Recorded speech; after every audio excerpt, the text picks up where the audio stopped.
and illuminates the black water of the ocean. Thick fog descends on it in ominous silence. Then, it's suddenly broken by the creaking of wooden boards, followed by a rippling of the waves. Through the fog, you see the outline of an old, large ship. Its hull is rusty, and a strange cold is coming from it. But the most unsettling thing is that there's no one on the deck. The ship sails without a crew.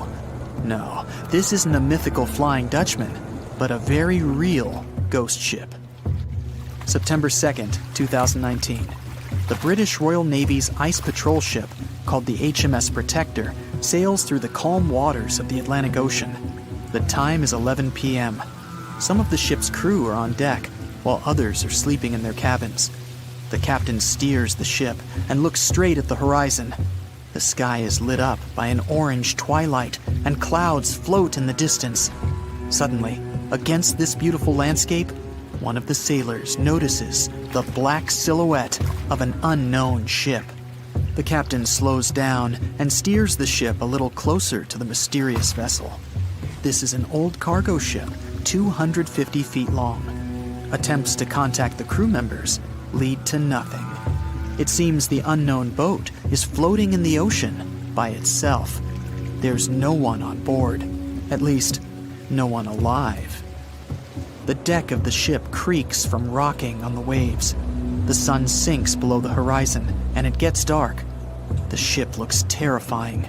British sailors don't dare to climb on that strange deck. They take a photo, post it on the internet, and sail away. Many people on the internet will assume the sailors met a real ghost ship. 5 months later, we're in the village of Ballycotton in County Cork, Ireland. A local leaves the house early in the morning to go for a daily run. Music in his headphones, fresh cool air, and a scenic route are ideal conditions for a good workout. The jogger runs along the road on the coast of the Celtic Sea. There was a strong storm last night, and now the sea looks calm. The man runs along the top of a low cliff and notices a huge vessel. An old rusty cargo ship 250 feet long lies on the beach, right among the rocks. No people on board. It seems the ship has been here for ages, but the local is sure this vessel wasn't here yesterday. A little later, it turns out this is the same ship that the sailors from the HMS Protector saw 5 months ago, thousands of miles from this place. The cargo ship, called the Alta, was built in 1976. Nobody knows who used it all this time and for what purposes. It's only known that in 2017, the ship was purchased by a new owner and marked with the flag of Tanzania. It's important to say that almost all cargo ships are equipped with AIS, Automatic Identification System, which is needed to track ship movements in the ocean. Since 2015, something strange started happening with the Alta's AIS. The ship disappeared from the satellites, then reappeared again. Over the past few years, this ship had changed several names and flags. It's not surprising that its AIS shut off and turned on numerous times. It's said that some of those who disable AIS on their ships do so to hide outlaw activities. The ship's captain, whoever it was, clearly didn't want to show the Alta's movements. As AIS showed in 2017, the ship had sailed near Greek port cities. The Alta made 12 stops in 3 such cities in different parts of Greece. Then, the AIS signal disappeared, and 10 months later, the Alta reappeared near the northern coast of Africa, 1,200 miles from Greece. In September of 2018, the ship was sailing about 1,400 miles southeast of Bermuda, and at that time, the crew members started having problems. There were 10 people on board the Alta. On September 19th, the ship's engine failed right in the middle of the Atlantic Ocean. The nearest shore was very far away. The ship began to drift. As days passed, the crew couldn't fix the vessel. Food supplies were running low. The crew started to panic and tried to contact someone. The situation got worse as a strong hurricane was approaching the place where the ship broke down. Crew members contacted the U.S. Coast Guard, On October 2nd, a helicopter headed towards the ship. Food and water were unloaded on the Alta. This was enough for the crew to bide their time for several days. About a week later, a rescue boat sailed about 1,500 miles to reach the Alta and help the stranded sailors. Shortly before the start of the hurricane, American rescuers succeeded. The entire crew of the wrecked ship was taken to Puerto Rico. The Alta remained drifting in the ocean. After a while, another ship arrived to tow it to the coast of Guyana. Then, something went wrong again. The ship was hijacked. Who did it and why remains a mystery to this day. But then, for some unknown reason, the thieves decided to abandon the ship and left it to drift in the ocean. For almost a year, the ship's location couldn't be tracked. Then, in September 2019, the vessel was found by the British Royal Navy.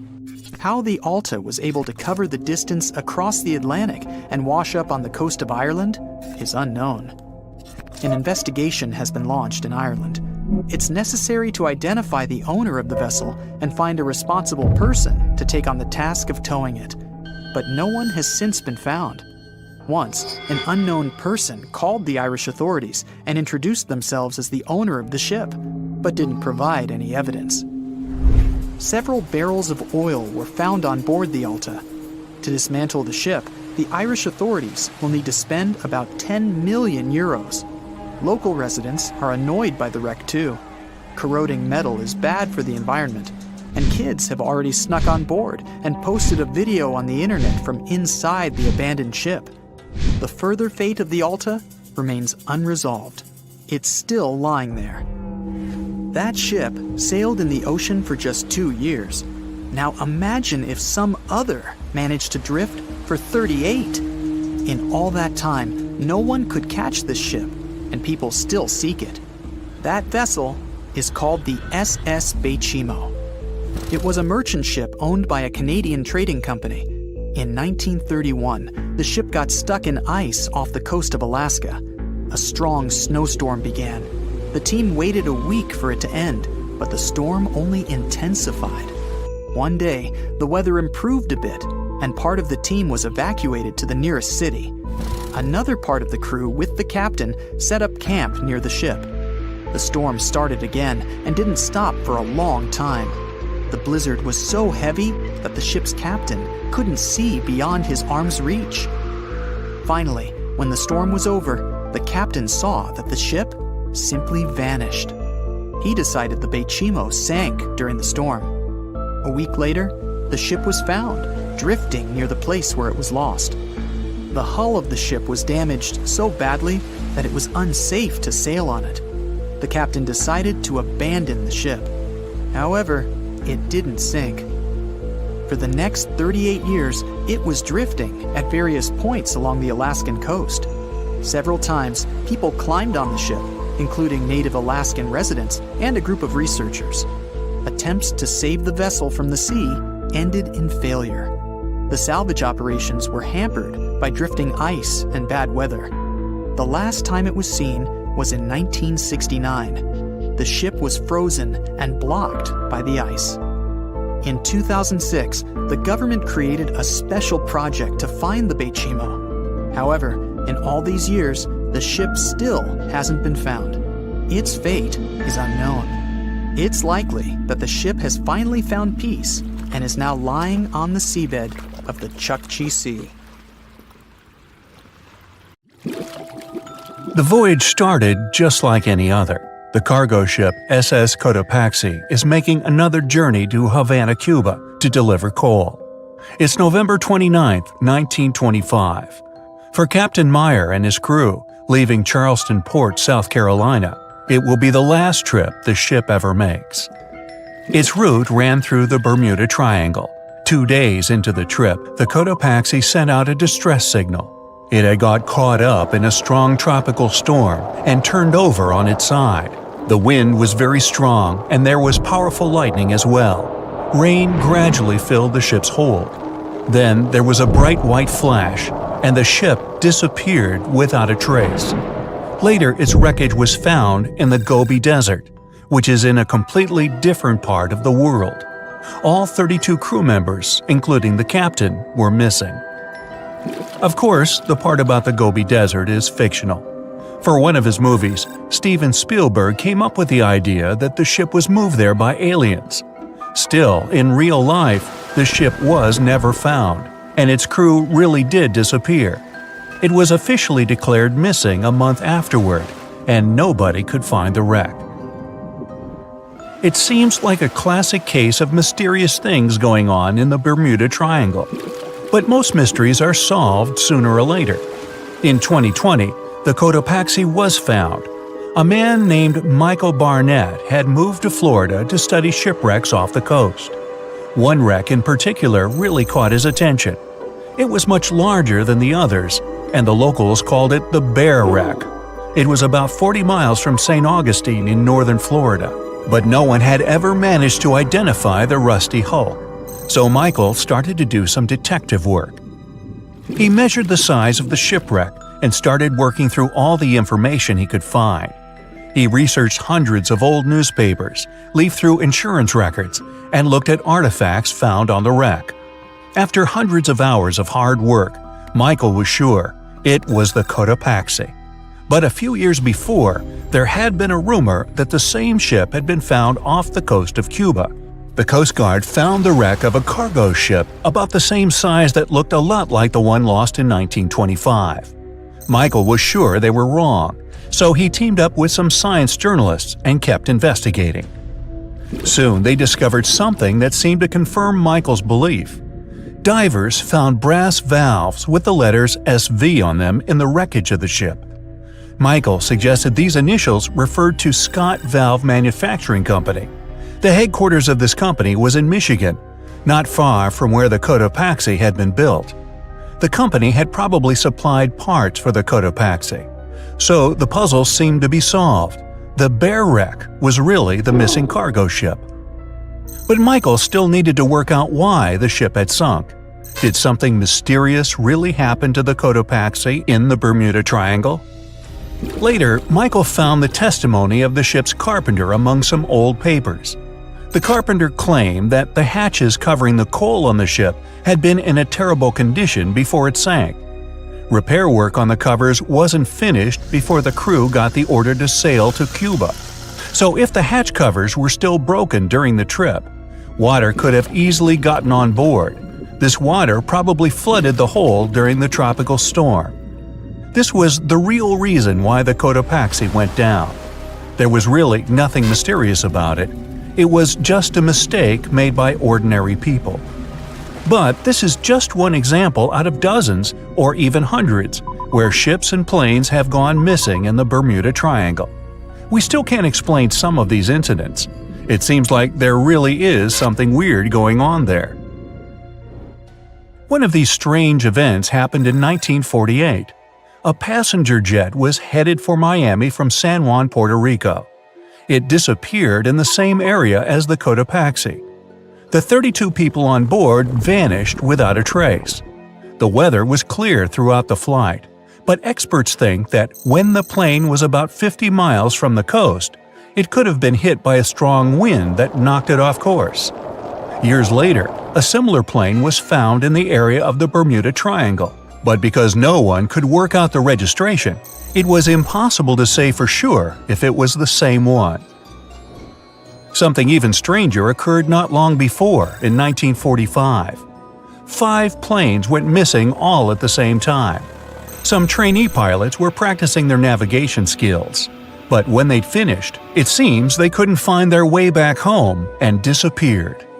Many people assume they just ran out of fuel. This seems likely, but still, the circumstances were really strange. The trainees were being supervised by an experienced pilot who had 2,500 hours of flight time. He would never have let a group of newbie pilots get that far away from their base. Even now, people still debate what could have happened.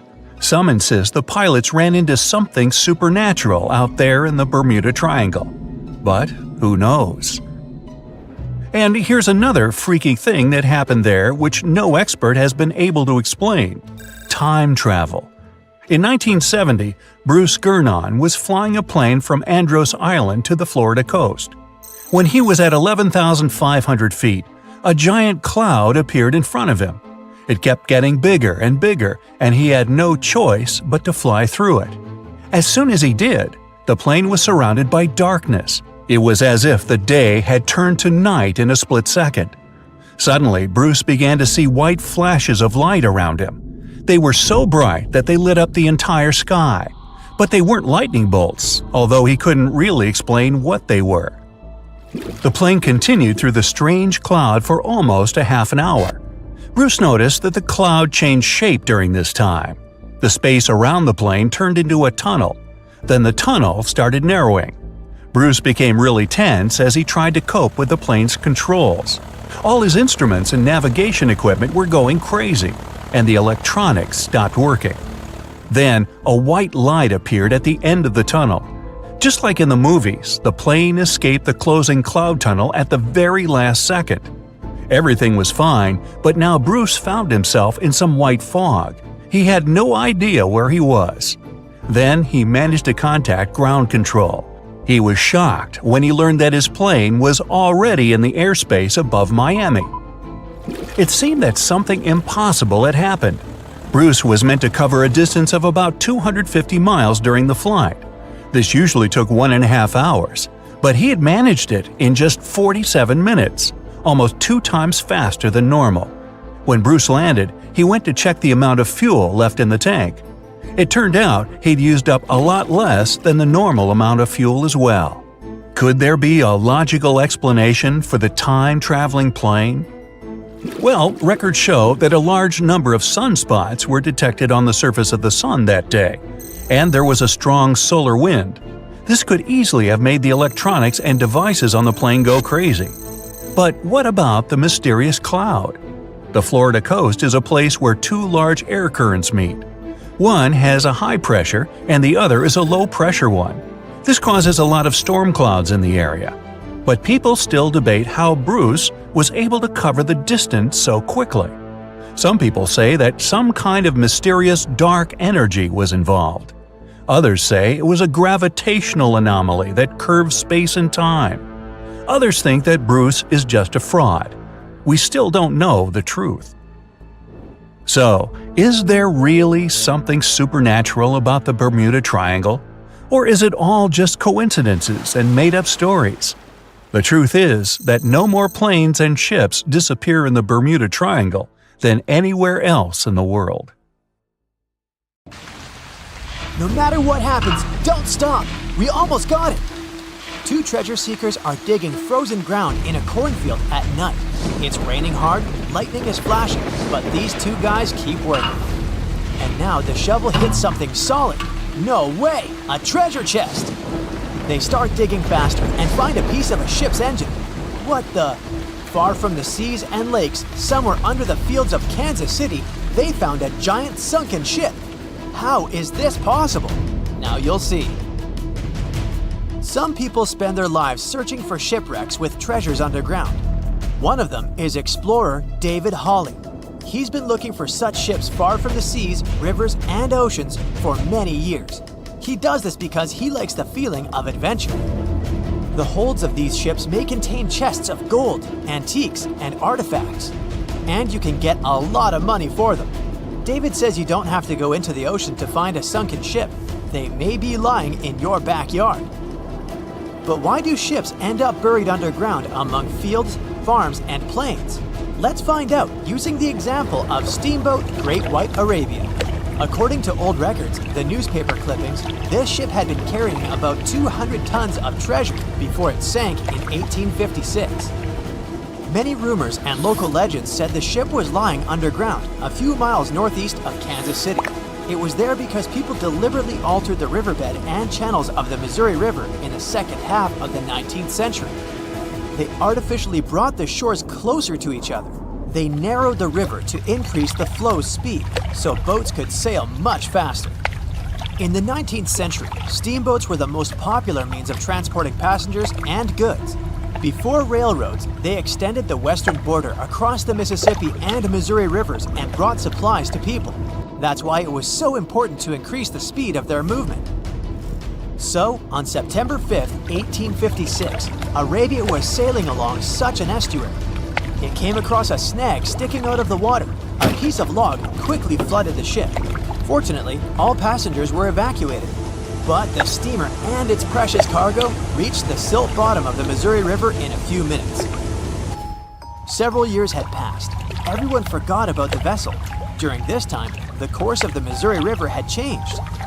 But Arabia remained under the wet, muddy bottom. The soil level above it was getting higher, and the ground was losing moisture. Eventually, many decades later, a cornfield formed above the sunken ship. In the 1980s, one farmer owned this area, and he had no idea what was hidden in his territory. David Hawley carefully studied the history of the sunken ships of the USA. He knew that hundreds of steamers had gone underwater all over Missouri, but most of all, he was interested in Arabia, as there were rumors that it was filled with gold and other valuable things. The territory of cornfields in Kansas was vast, but David Hawley knew how to search properly. In 1987, he started working.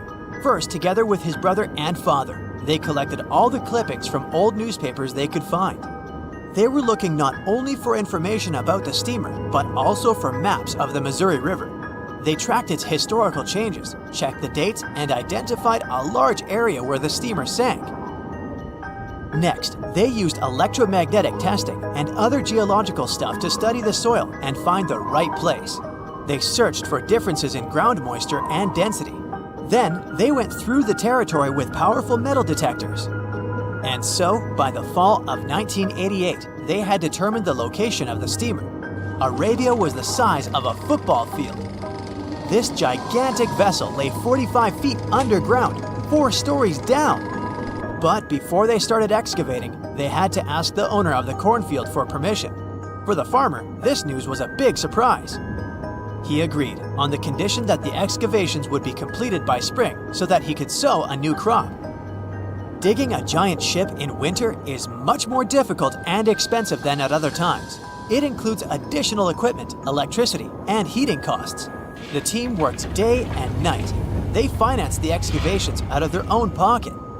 Each invested more than $10,000 and took out a bank loan. Finally, they noticed the first details of the ship. The shovels hit the huge engine boilers and the deck. The goal had been achieved. Most of the cargo lying inside the sunken ships is covered with rust, shells, mud, and is badly damaged.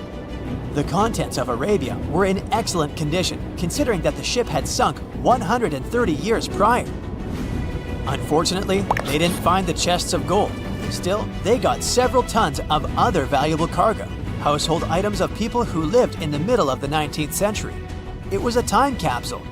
The ship was carrying supplies for hundreds and thousands of people, and all these things were perfectly preserved. For example, they could clearly see the brand stamp Goodyear Rubber Company on one rubber shoe. The longer the excavations continued, the more things David and his team found. In the barrels, they found plates from the 19th century. They were intact and usable. Also, there were clean clothes, thousands of pairs of shoes, harpoons, frying pans, and umbrellas. The ship was carrying cargo to supply about 16 small towns. Yes, it's not gold, but such artifacts are also precious. The contents of the ship could be worth millions. However, the crew wasn't going to sell these things. They made a museum on the site of a former fruit market in Kansas City. If you go there, you will immediately feel like you're in a department store of the 19th century. There are thousands of items in good condition. Even the matches here are dry enough to light up. It took David many years to present the entire collection from the steamship. He values each of the items and doesn't want to sell them. Anyone can come here, pay for a ticket, and find themselves in the past. Who knows, maybe there's an old ship hidden in your backyard too. Geologists found an older vessel in the hot desert of Namibia in 2008. This ship sailed back in the days when pirates scared sailors on the seas, and now it's inside a dried-up lagoon. The ship sailed from Lisbon in 1533 and only the carcass of the ship remained, but the treasure hidden inside the vessel stayed intact. They carefully studied the boat for a long time, trying not to ruin anything. And then, 5 days later, they found a big old chest in the hold. Carefully opening it, they found gold coins there. Thus, the cost of the ship was estimated at about $10 million. The exact cause of the shipwreck is unknown, but experts believe the ship was destroyed by heavy cargo and bad weather. It went to the bottom of a lagoon that later became a desert.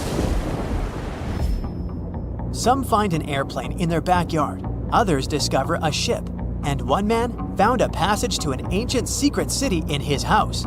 This happened in Turkey in 1963. The owners of the building decided to make repairs. He went to his basement and knocked down the wall to turn this place into a living room. And so, behind one wall, he found a tunnel leading underground. The man thought it was some kind of a secret chamber. He went down there and realized it was something much more than that. It was an ancient city 18 floors deep. People built it in the years 780 to 1180 as a refuge from weather disasters and the invasion of enemies. This place also includes many underground tunnels that stretch for several miles in different directions. People could get to the town from different points using secret passages leading to these roads. The city can accommodate about 20,000 residents, livestock, and tons of food supplies. Archaeologists have also found a chapel, schools, stables, and public kitchens there.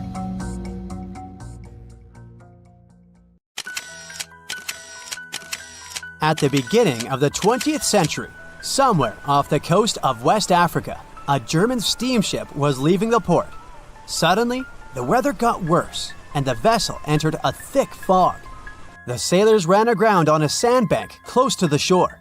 Luckily, no one was hurt, and they were even able to save their precious cargo. But the ship was stuck in the sand for good. And it was not alone there. Nearly the entire length of the western coast of Namibia is called Skeleton Coast. If the name sounds scary, that's because it is. This 976-mile-long beach line is among the most dangerous places on Earth. The local Bushman tribes believe that their supreme deity made this land when it was angry. The Portuguese were the first Europeans to set foot in Namibia in the 15th century. And yep, they didn't like Skeleton Coast either. Portuguese explorers thought this land presented the gates to the underworld. This is the place where the Namib Desert meets the Atlantic Ocean. It might be dangerous, but it's actually beautiful. Plus, it's a UNESCO World Heritage Site. If Skeleton Coast had a PR manager, they would quit on the first day on the job. The area is not exactly tourist-friendly because of its geography and history. Beneath the sand and the waves, there is a secret ocean currently lurking for unsuspecting sailors. It's called Benguela Current. It flows towards the north along the coast of southern Africa. This part of the Atlantic is rich in marine life, but the current's land neighbor isn't that happy with the deal. This arid climate created the Namib Desert, one of the driest regions on Earth. And that marine life I just mentioned? It's sharks. 11 species of them to be exact. And yes, the great white decides to pop by once in a while. So far, we've got a desert landscape and ends up on Skeleton Coast. Will they know they're in danger? Don't worry, they will. The beach is littered with wrecks of all sizes and shapes. If you remember that German ship I mentioned in the very beginning, its massive and rusted stern is now sticking out from the desert sand. There are some 500 wrecks in total scattered along the coast, and it's a mixed crowd, from Portuguese galleons centuries old to ships that ran ashore here in the 21st century. A modern fishing ship called Zela India managed to slip from its tow rope in 2008 and ended up on Skeleton Coast.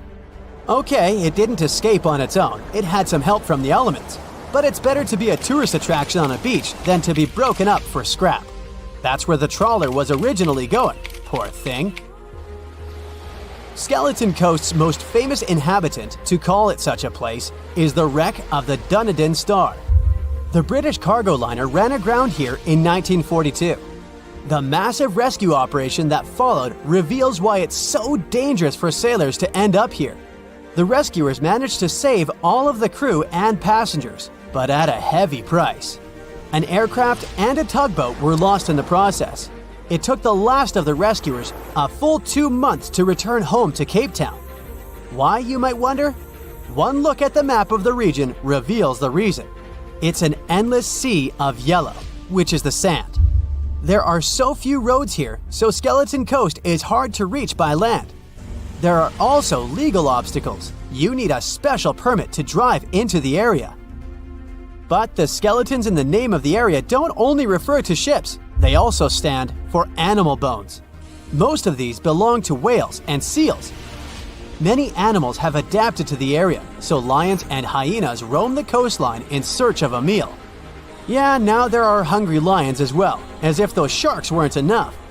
Other animals with a temporary residence on Skeleton Coast include elephants, cheetahs, leopards, and giraffes. In 1971, the Namibian authorities established a national park here, but except for surfers, after an adrenaline rush, they don't get many visitors. You can understand why. The Namib Desert is the oldest desert in the world, and it's not very tourist-friendly either. Those who travel to the region should pack sunscreen and a warm winter jacket. A weird combo, right? Well, not so much when you think that during the day, temperatures soar over 110 degrees Fahrenheit. At night, the air temperature drops below freezing. What a climate roller coaster! And that's not the final danger. Yep, there's more. Remember how that German ship got lost in thick fog? Yeah, it wasn't a one-off event. Because of the region's climate, fog shows up frequently. Sailors should cover their ears now, but this fog is actually good for wildlife. This is their only source of water in the Namib Desert. Reptiles and mammals have adapted to the harsh climate. They use as little water as possible. Shifting sands, thick fog, strong currents, lions, and sharks. Not the stuff you would put in a tourist booklet, but Skeleton Coast isn't the only beach on Earth you wouldn't want to spend your vacation on. I will take you to Cape Tribulation in Australia. The area covers some 48 square miles in the northwestern part of the continent. And no, the area is not as dry as Skeleton Coast. It's part of the Daintree rainforest. You could say that here, it is the rainforest, not the desert that meets the ocean. The beach at Cape Tribulation is straight from a postcard. But looks can be deceiving. Australia? Probably sharks. No, crocodiles are out here to get you if you decide to go for a dip in the sea. There are saltwater crocodiles that the locals call salties. Well, that's a cute nickname for such a dangerous reptile. And it's not just them. The wildlife seems to have a beef with visitors. From October to June, the waters around Cape Tribulation are full of box jellyfish. Their venom affects the human cardiovascular system. When touched by a jellyfish out at sea, swimmers won't have enough time to reach land for help. Vinegar helps neutralize the sting, so you might want to keep a spare bottle in your luggage. Crocodiles and jellyfish sound dangerous, but there's one more animal you should look after. It's the wild boar. It might sound funny, but you won't laugh when you're being chased by one of these across the beach. 21 million wild boars live in Australia. They're mostly active at night, making it even more dangerous if they charge at you. The best defense is running in circles. Wild boars can't cut corners well. That's probably why we don't see many of them taking up careers as race drivers. Cape Tribulation has one last danger installed for you, and it's not an animal. Out here, even the trees are plotting against visitors. The stinging tree got its name for a reason. If you try to pick one of its beautiful red berries, it'll fight back. Its prickles are like tiny glass shards. The less than pleasant effect on your skin will last for a month. Then there is this wait a while bush. Who keeps naming them like this? This long vine has spikes that grab hold and just don't let go. They are so strong they can pull a human off a horse. You'll have to wait for someone to come by and save you from this thorny grabber. If you are about to cross this Australian beach from the vacation list, hold on for a second. Tourism is booming here. The local authorities have restricted access to all of the danger zones. Visitors go swimming in dreamy water holes that are surrounded by lush vegetation. There are even ropes to swing from. Now, that's a beach you can finally relax on. They say nothing is ever lost, and it's true. Let's discover ships frozen in time. The first one is truly fascinating. Here, the Antikythera shipwreck It's a Greek trading ship from the 1st century BCE. It's located on the east side of the Greek island of Antikythera and at the merging point of the Aegean and Mediterranean seas. Around 2,000 years later, in 1900, a group of Greek sponge divers discovered the wreck. They were going to Tunisia, yet they were forced to find shelter from a storm on a nearby island. Since they couldn't go anywhere due to the storm, they decided to look for sponges until the weather got calmer. One of the divers discovered the shipwreck at depths of around 130 feet. Imagine someone going for a sponge hunt, but getting out to the surface with archaeological treasures. The captain of the sponge boat talked to the Greek officials about what they had found. The officials sent 2 ships to the wreckage. The salvage operation was successful, and discoveries are now in Greece's National Archaeological Museum in Athens. The findings included 3 life-sized marble horses, jewelry, coins, and hundreds of works of art, including a 7-foot-tall Colossus statue of Hercules.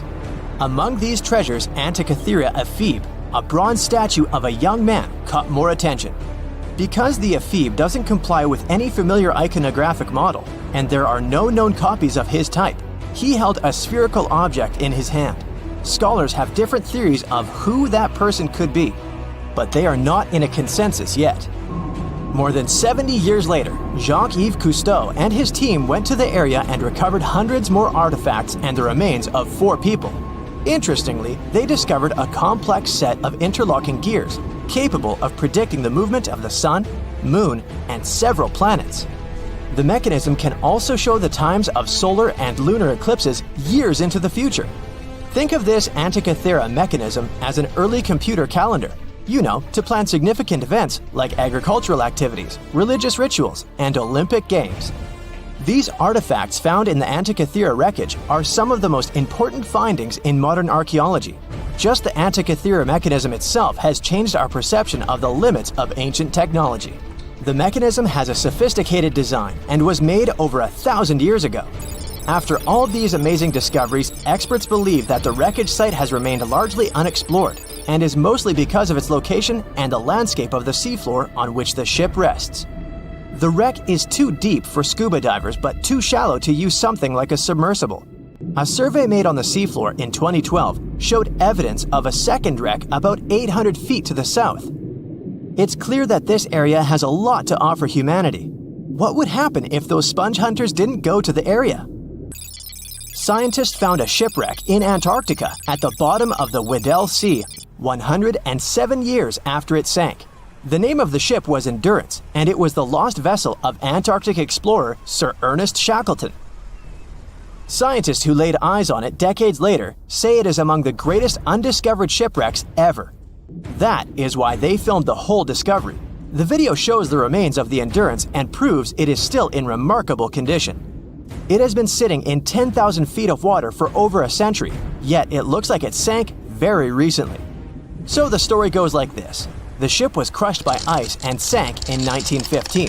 Shackleton and his crewmates had to escape by themselves in small lifeboats. From then on, it was all about survival. Shackleton imagined to get his crew to safety. Then, the ship sank. Yes, this is a pretty impressive story. But why did scientists prize this ship? Firstly, Shackleton's Imperial Trans-Antarctic Expedition sailed to make the first land crossing of Antarctica. Yes, the crew was trapped in ice, but the intention was important. Secondly, it's about the challenge itself of finding the shipwreck. The Weddell Sea is almost always covered in thick sea ice.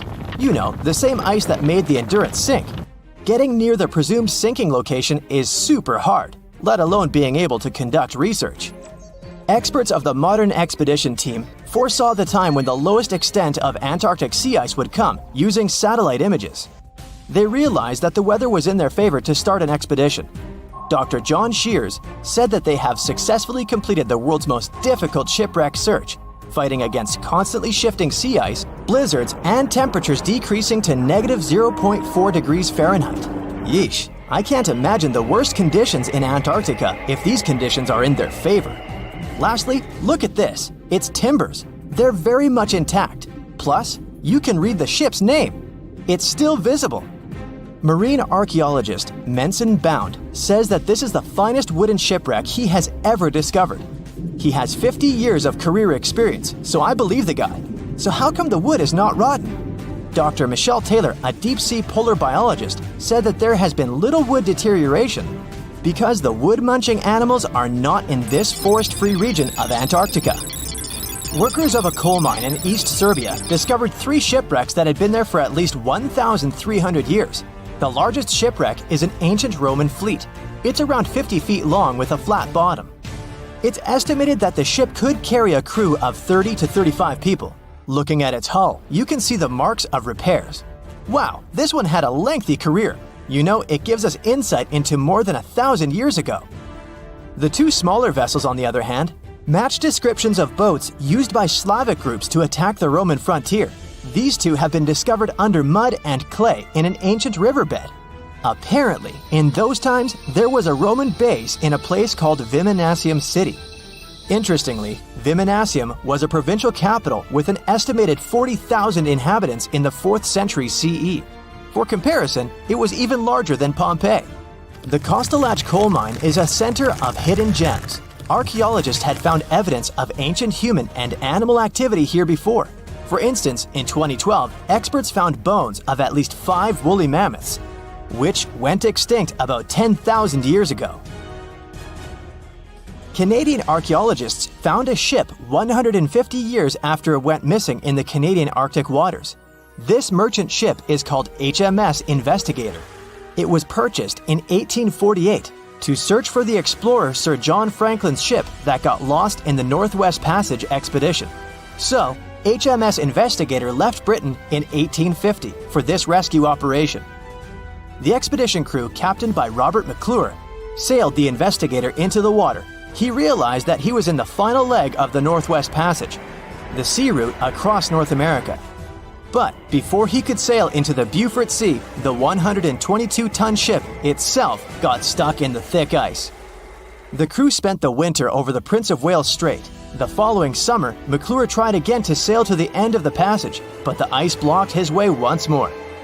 Here, too, the crew was forced to leave the ship. He steered the crew into the Bay of Mercy. There, they were to remain until 1853 when the crew of the HMS Resolute rescued them. Imagine a crew of 60 people who had to spend 3 winters in the Arctic without even knowing if they would survive. Later on, the ship was found sitting upright in about 36 feet of water. It was in very good condition. Arctic water has prevented the outer deck of the vessel from deteriorating quickly. The outline of the ship and its timber can be clearly seen. Plus, archaeologists have uncovered artifacts on land left by the sailors. They had unloaded everything before abandoning the Investigator. 3 sailor graves and 1 British naval shipwreck had also been discovered in the area. I wonder what else they could find there. Wow, it's the only place where 1 minute you're learning 17 natural ways how to get rid of houseflies, and the next, you're taking an epic journey straight into a black hole. More than 10 billion, with a B, views in total. That's 47 billion minutes watched, or more than 70,000 years. That's all the way back to the Ice Age. No, I wasn't around then. 40,000 videos, hundreds of topics, and most importantly you, a whole 44 million of you. Our viewers. We could populate an entire country if we wanted to. We'd like to continue helping you learn and giving you useful skill improvement tips. Got a thirst for knowledge? We've prepared 4 masterclasses on creating a 2D character animation from scratch, 10 hours of video lessons, practical tasks using professional software, and additional materials that you can use with your own projects. Get the full course now and create your own animated masterpiece. There's a ship drifting somewhere in the ocean without a crew. The last time someone saw it was over 50 years ago. Its story reminds of that of the Flying Dutchman, a ship that's bound to sail forever and bring disaster to whoever sees it at sea. At least the legend says so. Unlike the Flying Dutchman, the SS Baychimo was definitely real and built for a German company in Hamburg and began as an ordinary cargo ship. It was trading supplies between Hamburg and Sweden in the Baltic Sea starting from 1914. It had a strong steam engine and a hull made of steel. A few years later, it became British property. Then, in the 1920s, a Canadian company purchased it for around $18,000, a huge amount of money back then. The new owner, the Hudson's Bay Company, was actively using the ship for several years. They would often send it on voyages from its home port in Scotland to Siberia, Alaska, the Yukon, and the Northwest Territories. It also passed through the Panama Canal and even the Suez Canal, with fur pelts for sale on board. Sometimes it would also transport passengers. It had completed 9 successful voyages before this strip of good luck came to an end. Starting from the 1930s, SS Baychimo would have trouble with ice and storms. When it first got trapped in ice in October of 1931, some of the crew managed to escape to Alaska. 15 of 22 sailors decided to stay with their vessel and try to save it. They had furs and other valuable cargo worth around $58,000 aboard. The company sent them supplies to survive the winter. They set camp near the ship out of the hatches, tarpaulins, and other materials, and offloaded the cargo. At the end of November, a blizzard rushed through the area, and it seemed like it had taken the ship with it. The ice platform had survived, but the ship broke free. Some of the crew members were sure it had sunk. But soon after, they heard from one of the locals who had spotted their ship around 45 miles away from their camp. The crew moved on with their lives, and the ship started its journey as a runaway vessel. People would spot SS Baychimo once a year or so, all the way until 1965. It was mostly spotted off the coast of Alaska. A man going to Nome with his sled dog, along with prospectors, explorers, and treasure hunters, all claimed to have seen SS Baychimo. Someone tried to board it and take it to port, but ended up stranded on it for days because of horrible weather. Others got luckier and managed to take a whaleboat, some furniture, and other valuables from the vessel. Those who got close to the ship saw that it was damaged and missing the propeller. Still, it stayed afloat without a crew for at least 38 years and became the longest sailing ghost ship in history. In 2006, the Alaskan authorities started a project to solve the mystery of this ghost ship of the Arctic and finally find SS Baychimo, either still above or below the water. So far, the project has not been a success. SS Baychimo remains one of the estimated 4,000 ships that have disappeared off Alaskan shores. If the legend of the 17th century isn't lying, this ghost ship could be sailing somewhere along the Flying Dutchman. It belonged to the Dutch East India Company. Its captain managed to do the impossible for that time and sailed from Holland to Indonesia in only 3 months. They said he was flying over the sea, and some evil tongues explained that he had made a deal with evil forces to achieve that. Once the ship was sailing back home, its captain and crew disappeared without a trace. There are many versions of what happened to it. One of the first ones said it had tried to enter port at the Cape of Good Hope, got in a terrible storm, and sank as there was no captain to save it. Another legend says the captain had refused to obey the skies to let the ship sink during the storm. A scary life form then struck the boat and the crew, and it was condemned to forever wander without rest. Many sailors claim to have spotted the wandering Dutchman. The Duke of York, who was to become King of England, mentioned having seen it in Australian waters. Right after spotting the ship, the man who saw it first fell from the top of the mast and didn't survive. There were more encounters with this legendary ship up to the middle of the 20th century. Ships would nearly collide with it as the Flying Dutchman jumped out of the blue. Scientists have a more logical explanation for this mystery: Fata Morgana, not to be confused with Hakuna Matata. Now, when you're out at sea on a hot day and the air is all wavy, it feels like when you look at the road on a scorching summer day. That's because of something called atmospheric refraction. When light passes through different layers of air with different temperatures and densities, it bends and twists. Sometimes, under certain conditions, this bending of light can create really bizarre optical illusions over the ocean, like sightings of the Flying Dutchman. The Fata Morgana phenomenon can make distant objects appear distorted, stretched, or even lifted above the horizon. So you can see a ship far away, but because of the way the light is bending, it will look like it's floating above the water or even disappearing and reappearing. A fata morgana is most commonly seen in polar regions, especially over large sheets of ice that have a uniform low temperature. But you can see it anywhere, even in deserts and over lakes on hot days. The first stories about ghost ships go all the way back to ancient Greek and Roman mythology. One of the most famous ghost ships in history is the Mary Celeste. This brigantine was traveling from New York City to Genoa and was fully stocked with provisions, but missing a crew when it was discovered in the Atlantic Ocean in 1872. The crew's personal belongings were also there, completely undisturbed. The final entry in their log was made 10 days earlier. We still don't know what happened to its crew, and the ship has inspired many spooky stories and legends. The Lady Lovibond was another legendary schooner that is believed to have been wrecked off the coast of Kent in the middle of the 18th century. The story tells that the ship's captain, Simon Reed, had just got married and took his bride on board for a celebratory cruise, despite the superstition that it could bring bad luck. They were on their way to Portugal when the first mate, who is also in love with the captain's new wife, went mad because of jealousy, attacked another crew member, and then took over the wheel and steered the ship straight into the dreaded Goodwin Sands. No one aboard survived, and the schooner is said to reappear as a ghost vessel every 50 years.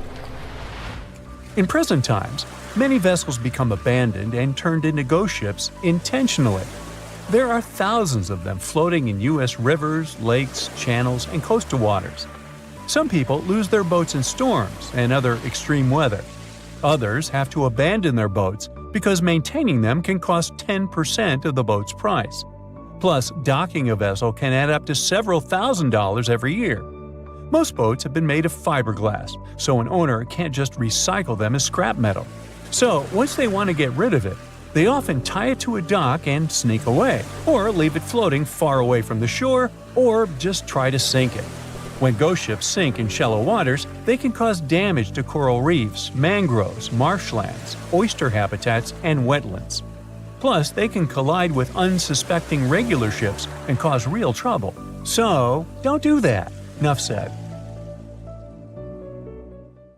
Strange things occur in the cold waters of Antarctica. One of these things happened to a ship called Jenny. It was a small schooner whose history began in 1822. The boat and its crew set sail and disappeared a year later. For 18 years, the ship was considered sunk.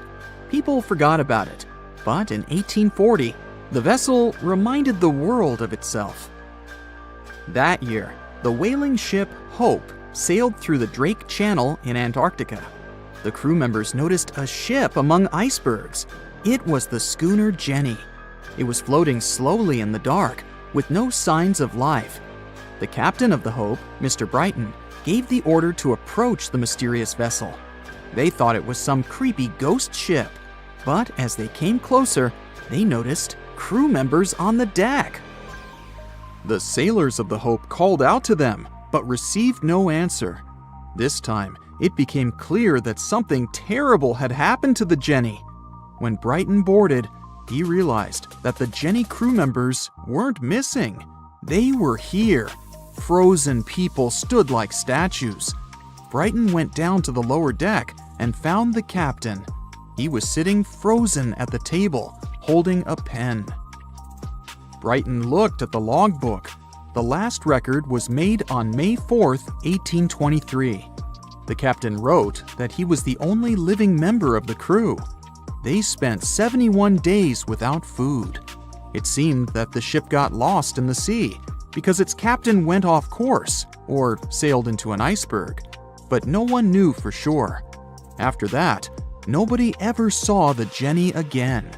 According to rumors, the crew of the Hope abandoned the frozen ship and left it to drift in the cold waters.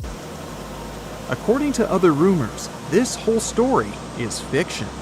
The story of the Jenny was described in a German magazine in the middle of the 19th century. Still, there was no further evidence of the ship's existence. Already in our time, Cambridge University decided to explore the case of the Jenny. The researchers discovered that one of the crew members of the Hope, who didn't disclose his name, told someone the legend of the frozen ship. Someone shared the story with another guy, and it was published in a German magazine called Globus. And that's all. There was no other evidence. One of the most famous ghost ships was the Mary Celeste, and there's no doubt about its existence. The history of this vessel was documented in court. People wrote about it in newspapers, but the most exciting thing is that the ship continued to be used even after 10 people disappeared from its deck. The history of the Mary Celeste began in Canada in 1861. When it was first built, the ship was called the Amazon. It changed captains several times, and it also hit some rocks. The boat was sold, bought, then sold again, repaired, and sailed under the name Mary Celeste. In 1872, it had a new captain, Benjamin Briggs. He was a decent, brave man with a lot of experience in navigation. He had a beloved wife, a daughter, and a son. When he went on his last voyage, he took his wife and daughter with him, and his son stayed in America. In November of 1872, the Mary Celeste sailed from the port in New York with 10 people on board and disappeared. 8 days later, another ship, the Dei Gratia, also left New York and followed the same route. Dei Gratia's captain, David Morehouse, noticed the Mary Celeste and immediately realized something was wrong. The ship was moving too freely, as if no one was controlling it. The captain tried to contact the crew members, but no one answered him. Then, together with other sailors, he climbed aboard the Mary Celeste. The ship was in good condition. There was no damage. The hold was slightly filled with water, but it could be easily pumped out. Everything seemed fine, but one lifeboat was missing. The crew members' valuables were in their cabins. The cargo was in the hold. The supplies of water and food were untouched. Judging by the records in the logbook, the ship was caught in a storm, but it was not too strong. Other ships also sailed through this storm, but nothing bad happened to them. The last record was dated November 25th, and it claimed that everything was fine. The sails of the Mary Celeste were slightly damaged, but perhaps it happened after the crew had disappeared. The whole ship was in excellent condition, but what made the people leave it? Part of the crew of the Dei Gratia stayed on board the Mary Celeste to bring it to dry land. Everything went well. They delivered the ship to the closest port. Next, the captain of the Dei Gratia appeared before the court and told about what had happened. However, the prosecutor and the judge didn't want to believe in the story of the Mary Celeste. They were sure the captain got rid of the ship's crew to get money for its cargo. According to the maritime laws of that time, if you found a ghost ship with valuable cargo, then a substantial part of this cargo belonged to you. So, many people thought that David Morehouse decided to earn some money. This version seemed to be more valid than the one about the mysterious disappearance of 10 people. Fortunately, no one accused the captain of committing a crime. They thanked him for his service and gave him a monetary reward.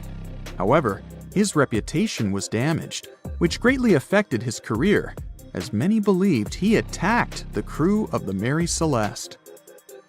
But even after this terrible case, trial, and investigation, the story was not over. The Mary Celeste was still an expensive and efficient vessel. It sailed several times, but then one captain crashed it into the reefs to get insurance. The court revealed this deception and accused the captain of intentional property damage. The story of the Mary Celeste became famous all over the world. People began to build their theories, realistic and not. Someone believed the ship had sailed through the Bermuda Triangle, but this version was quickly refuted, as the route of the Mary Celeste passed thousands of miles away from the Bermuda region. Did the Kraken or another giant monster attack the ship? Nope. Since the boat was found in almost perfect condition, there were no signs of a struggle. One of the most popular versions was that the crew of the Mary Celeste stole some valuable cargo and sailed to Spain on the rescue boat. However, those who knew Captain Benjamin Briggs said he was a good, honest man. Besides, he had a son in New York, and Briggs would never leave him. A more thorough investigation revealed that a series of accidental circumstances could have caused the disappearance of the ship's crew. Before its last voyage, the vessel delivered coal. Perhaps the pump intended for pumping water got clogged with coal after that, and when the ship got into a storm, the hold filled with water and the pump broke. The captain couldn't understand the amount of water because numerous barrels in the cargo hold blocked the view.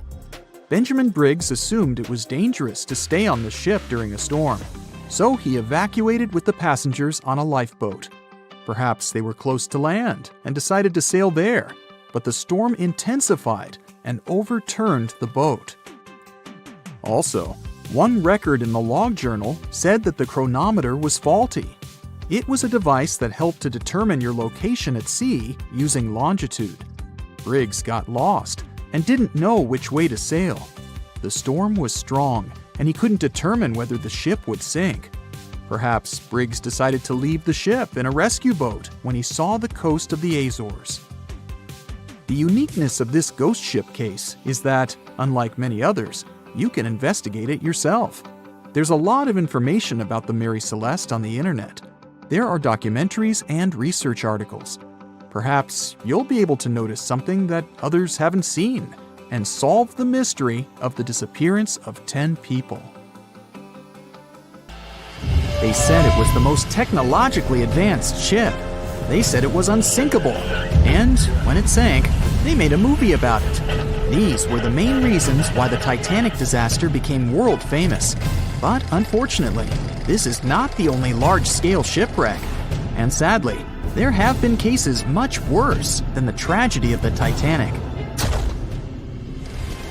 One of them occurred on April 27, 1865. The Sultana steamboat carried passengers and cargo daily between St. Louis and New Orleans. It was a pretty large wooden boat with 3 decks and was 260 feet long and 70 feet wide, almost twice the size of a basketball court. The ship could carry about 350 passengers, but on that unfortunate day, more than 2,000 people were on it. On April 23rd, she was making a routine voyage from New Orleans when it broke down. Something was wrong with the boiler, so the vessel docked in Vicksburg for repairs. At the port, the ship's captain, James Cass Mason, found out about an excellent opportunity to earn a lot of money. All he needed to do was to transfer a large group of former prisoners to the north. The captain agreed to do it, but the problem was that the boiler required a lot of time to repair. Mason was afraid that his competitors would take the job, so he decided to sail despite the malfunction the ship had. He patched up the holes in the boiler instead of a big repair and invited all the ex-prisoners on board. So, there was a broken boiler, an excess number of passengers, a lack of lifeboats, and not the best river conditions. Also, the captain refused to send the ex-prisoners to the hold, so they were all with ordinary passengers. There were strong chances for a shipwreck, but the greedy desire to earn more money was stronger. The Sultana went on a voyage and sailed up the river for 2 days. At this time, one of the biggest Mississippi floods in history began. The river overflowed its shores because of the flood, with the water level rising several feet. All the trees on the shore disappeared, and only the tops were sticking out of the water. The ship sailed opposite this powerful current, making the boiler work too hard. On the evening of April 26th, the Sultana arrived in Memphis, Tennessee, and they loaded even more, 120 tons of sugar and 200 passengers. She got incredibly heavy. Around midnight, the ship continued its dangerous journey. The captain sailed to barges to load a shipment of coal. At 1 a.m., the vessel left the barge. At 2 a.m., the broken boiler, unable to withstand the load, suddenly exploded. The Sultana was just 7 miles north of Memphis. Few people survived that day. The Problem was that passengers trying to escape from the fire jumped into a cold river with a strong current. The Sultana disaster is considered the most tragic shipwreck in the history of the United States. The exact number of those who didn't survive is still unknown. According to various sources, this number was from 961 to 1,800 people.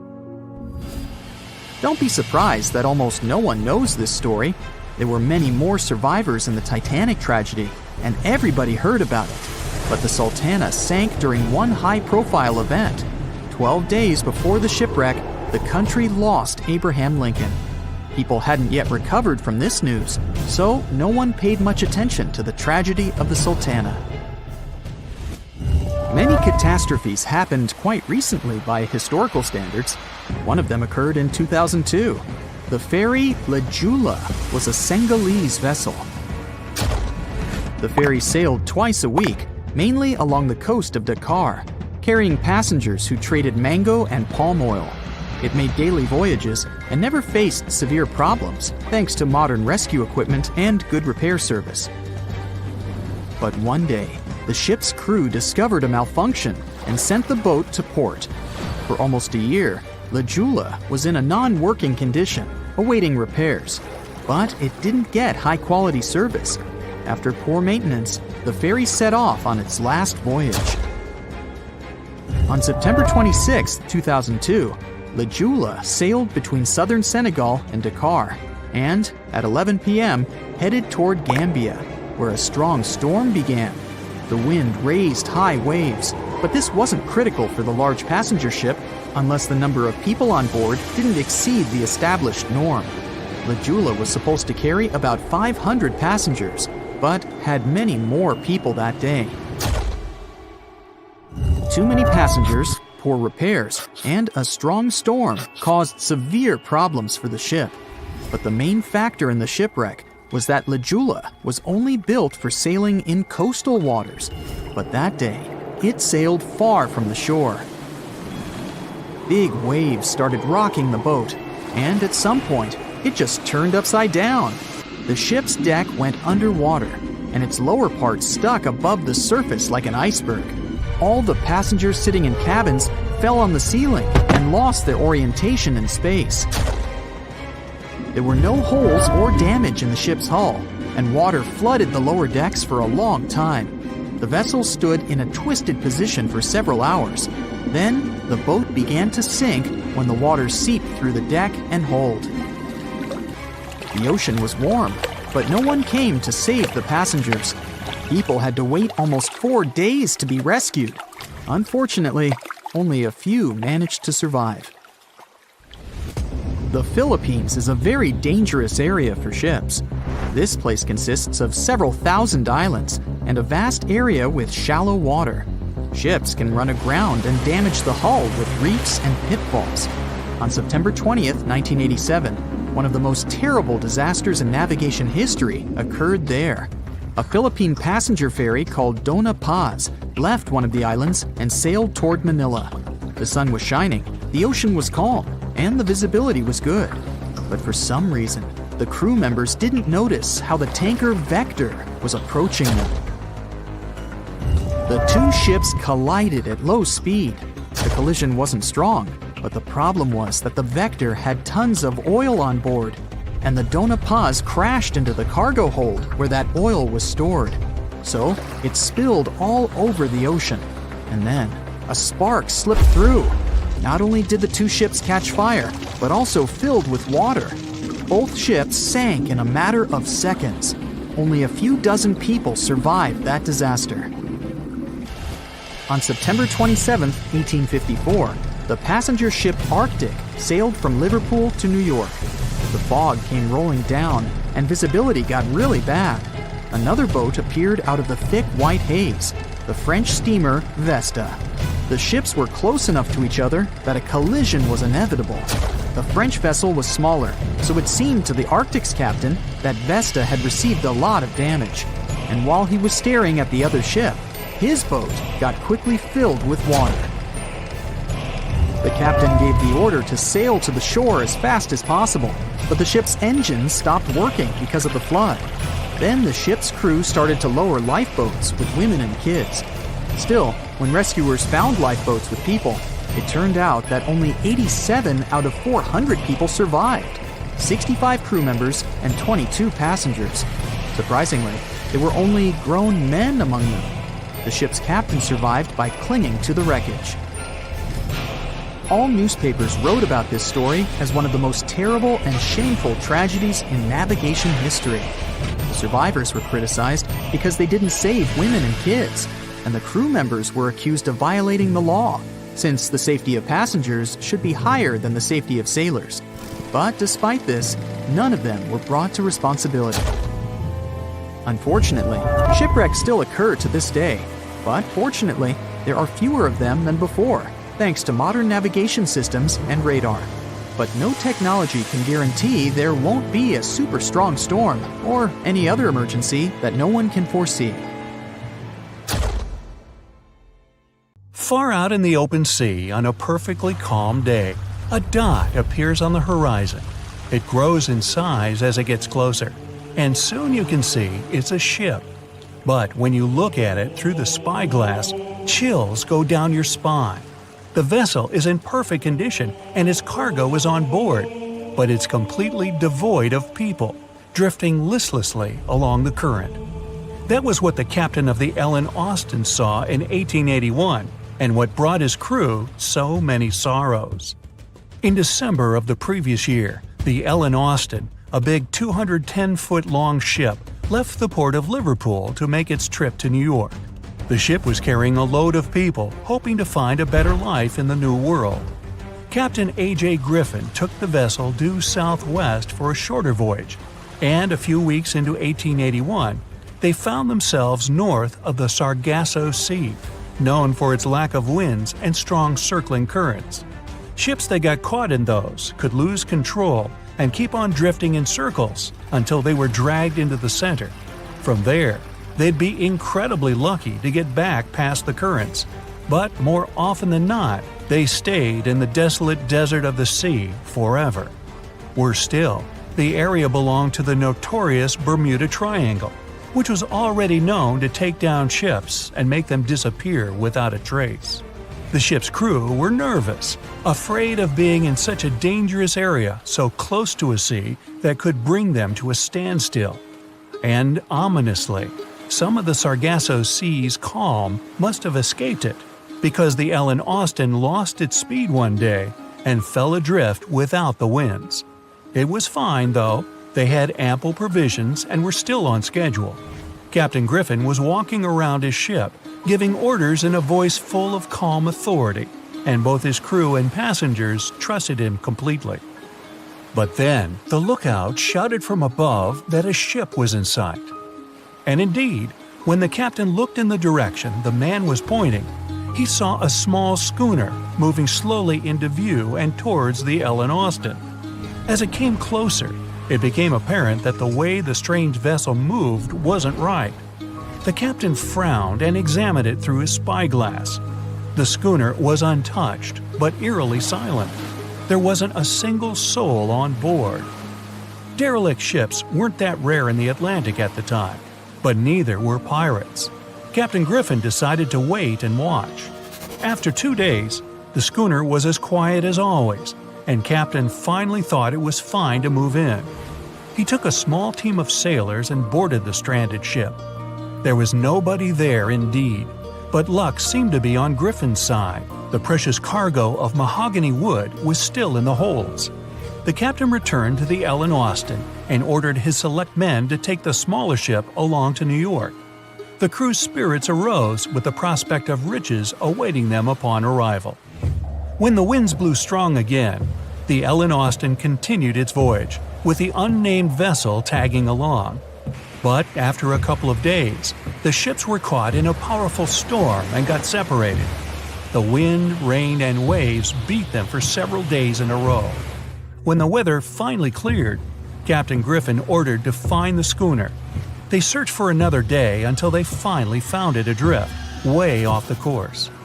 Griffin hailed his men on board the smaller ship, but no one answered. A party of sailors went to investigate, and returned with their faces white with fear. The whole prize crew went missing in the storm. The captain wasn't one to lose such a valuable find, though, and ordered another team to take control of the schooner. Reluctantly, the sailors obeyed, and the two ships continued their voyage. They agreed to stay as close as possible to one another and ring their bells at set intervals at night to let each other know they were fine. Several nights went all right, with bells ringing reassuringly every hour. But one day, a thick blanket of fog fell on the sea and almost completely blocked their vision. The ships went on regardless and started sounding their bells earlier. When night came, the fog was still there, but the bells were the sound of life. Until they stopped. Captain Griffin rang the bell once, then twice. No answer. The crew lit the fires and looked out into the sea intently, but the fog hadn't lifted, and they couldn't see a thing in the swirling abyss beyond the ship's board. Nobody could sleep that night, and they waited in silence until the break of dawn. The first rays of sun made the fog slowly disperse, and the whole crew went to the edge of the deck with heavy hearts. There was still hope in them, until the last strands of the mist went away, revealing a vast, calm, and most importantly, empty ocean. The nameless schooner was gone, and so was the second team of the Ellen Austin sailors. The ship sailed the rest of the way to New York in grave silence. Once it arrived at the port, the passengers were only too happy to leave the vessel, and no one so much as turned their head as a goodbye. That was the ship's last voyage as the Ellen Austin. That same year, it was sold to a German shipping company and renamed Meta. No one ever found the derelict schooner or the sailors that went missing with it. And that would probably be the end of this mysterious and unresolved story, if it held at least a little bit of the truth. In reality, none of the enigmatic things in the narrative actually happened. The Ellen Austin did indeed leave Liverpool and headed southwest to New York, and its captain was really A.J. Griffin, taking people to the American continent. But from here, the story falls apart. First of all, the ship went way too far to the north to pass the Sargasso Sea so closely. There was simply no reason to make a detour so broad. Even though the westerly winds were strong, it was still faster to take them head-on than to go in a southerly direction. So the Ellen Austin was probably nowhere near the Sargasso Sea and the Bermuda Triangle. Secondly, the triangle itself has been proven time and again to be nothing but a work of fiction. In fact, it gained popularity in the middle of the 20th century, while nobody even thought of drawing a triangle in the Bermuda area before that. The mystery was popularized by science fiction writers and became a common myth, while no serious research proved it any more dangerous than other parts of the world's ocean. So the crew of the Ellen Austin weren't even aware of the Bermuda Triangle back then, let alone afraid of it. Thirdly, the whole story was told and retold by magazines and mystery-loving personalities with ever-changing details. It first appeared in a newspaper in 1906 and already had the date wrong. The article said the voyage took place in 1891 instead of 1881. Later, the story resurfaced in 1935 on the radio with the wrong name of the captain. It was Baker, not Griffin. The date was also off, saying the trip was taken in August 1881, when the Ellen Austin was already renamed Meta. The legend grew upon with other strange details, such as the ship's route from London to Newfoundland, which was never the case. But the final debunking came from the archives of Lloyd's of London, the marine insurance market that keeps all logs of trade and emigration ship routes. The documents there say that on February 1881, the Ellen Austin completed its cross-Atlantic voyage to New York without incident. Captain A.J. Griffin off-boarded the ship with all his crew hale and hearty and declared no loss of hands during the trip. The voyage took over 2 months because the ship had to fight strong westerly winds pushing it back towards Britain. The crew reported no strange encounters on the way, and the whole thing was as boring as could be. And even the passengers must have been smiling when they stepped on the American soil at last, unaware of the phony baloney story they were about to be a part of. A ship is traveling across the Atlantic Ocean when a storm starts. At first, the situation doesn't seem to be very bad, but soon, people on board the ship realize that the storm is intensifying. Waves are huge, and nothing can save the ship. It's starting to sink. On board, there's only one lifeboat. Sadly, it can only hold one person. The captain is in a terrible situation. He needs to decide which passenger can be given a chance to survive. Besides the captain, there are 8 people on board. Some of them seem to be lovely, others look like villains. But you might not know the truth until it's too late. The first passenger is Alex, a 28-year-old talented artist. He's just had his first international exhibition and is boasting about that left and right. He claims to dream of inspiring the world with his art, but did I mention it's his shy twin brother who painted those masterpieces? And Alex just steals his shine? Next is 23-year-old Maria, who's 8 months pregnant. She's quite spoiled, often behaves unreasonably, and treats the staff on board badly. She's traveling home to her husband, but little does he know that the kid is not his, but his best friend's. And she's been cheating on him since forever. Though we can't let this innocent soul perish, can we? Despite his untidy appearance, this 65-year-old scientist, Professor Marcus, is a leading researcher in the field of gene therapy. He's working on a breakthrough that could save millions of lives, but there are skeletons in his closet too. It's been 15 years since anyone saw his wife, Judith. Does Marcus's scientific progress have something to do with the mysterious disappearance of his wife? Dr. Anna is 34 years old. She's a surgeon who's saved hundreds of lives during natural disasters. She succeeded as a doctor, but failed as a parent. Her 3 daughters live with their dad and don't want to hear anything about their mother.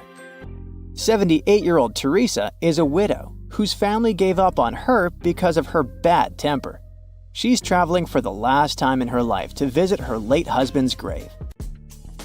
A little boy, Mark, is just 7 years old, but his unruly character has caused a lot of arguments between the other passengers.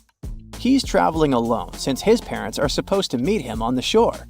This brat's parents are too busy working, so he gets more and more uncontrollable. Who knows what he'll be capable of doing in 10 years or so?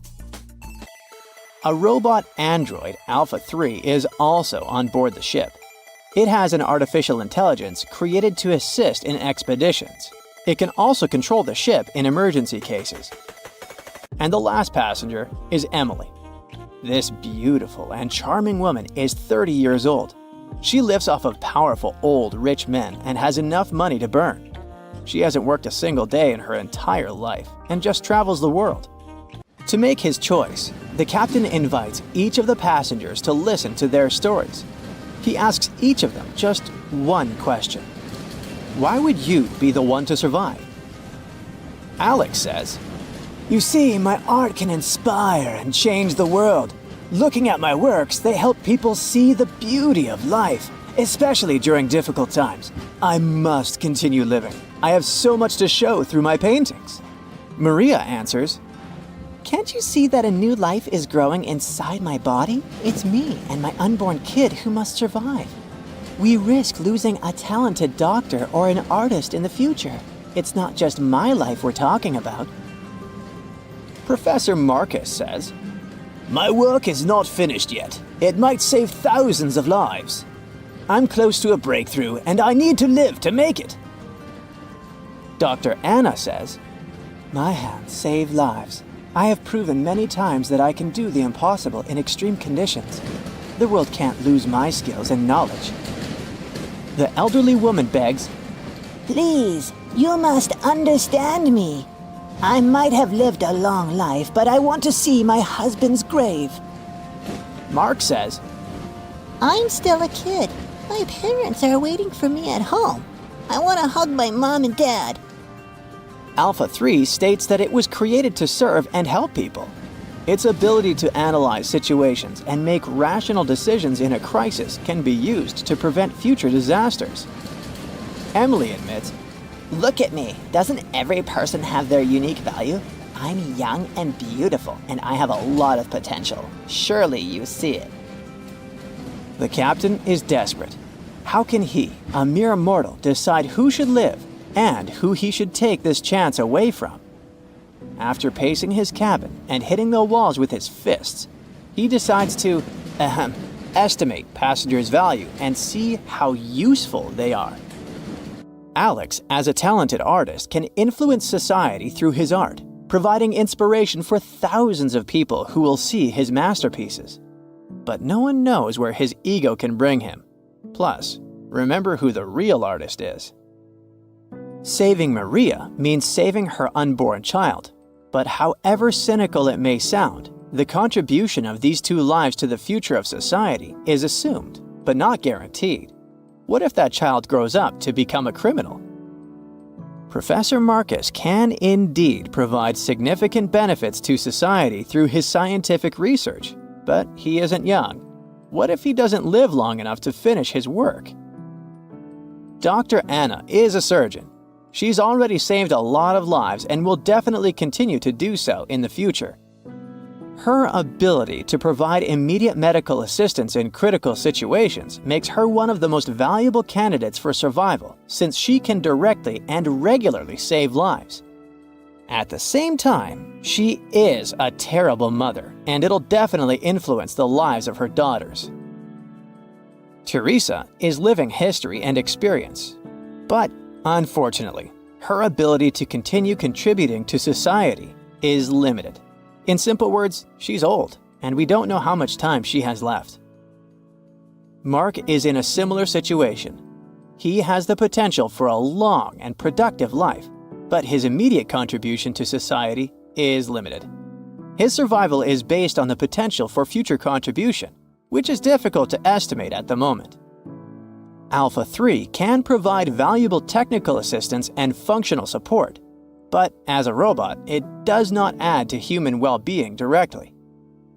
As for Emily, despite her beauty, her achievements are minimal. On the other hand, she's only dating wealthy and influential people, and thus has a lot of influence on society of her own. Now, from the perspective of how much profit each of the passengers can bring, saving Dr. Anna seems to be one of the most logical choices.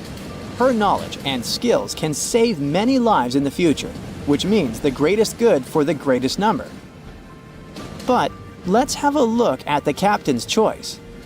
In the end, after listening to all the passengers and pressed for time, the man decides to save Emily. Can you figure out why he's made such an unexpected choice? Write your answer in the comments below. You can also pause the video to think it over. Okay, I suppose you're ready for the answer to be revealed.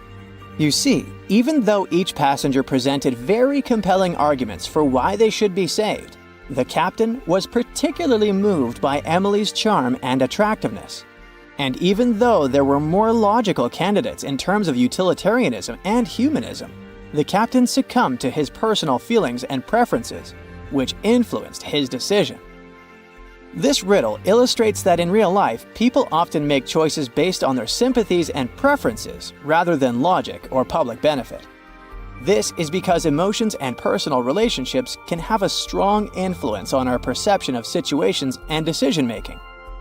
Here's a real-life example. HR managers tend to choose candidates they like or share common interests with, and it doesn't matter that other candidates might have more suitable skills or experience.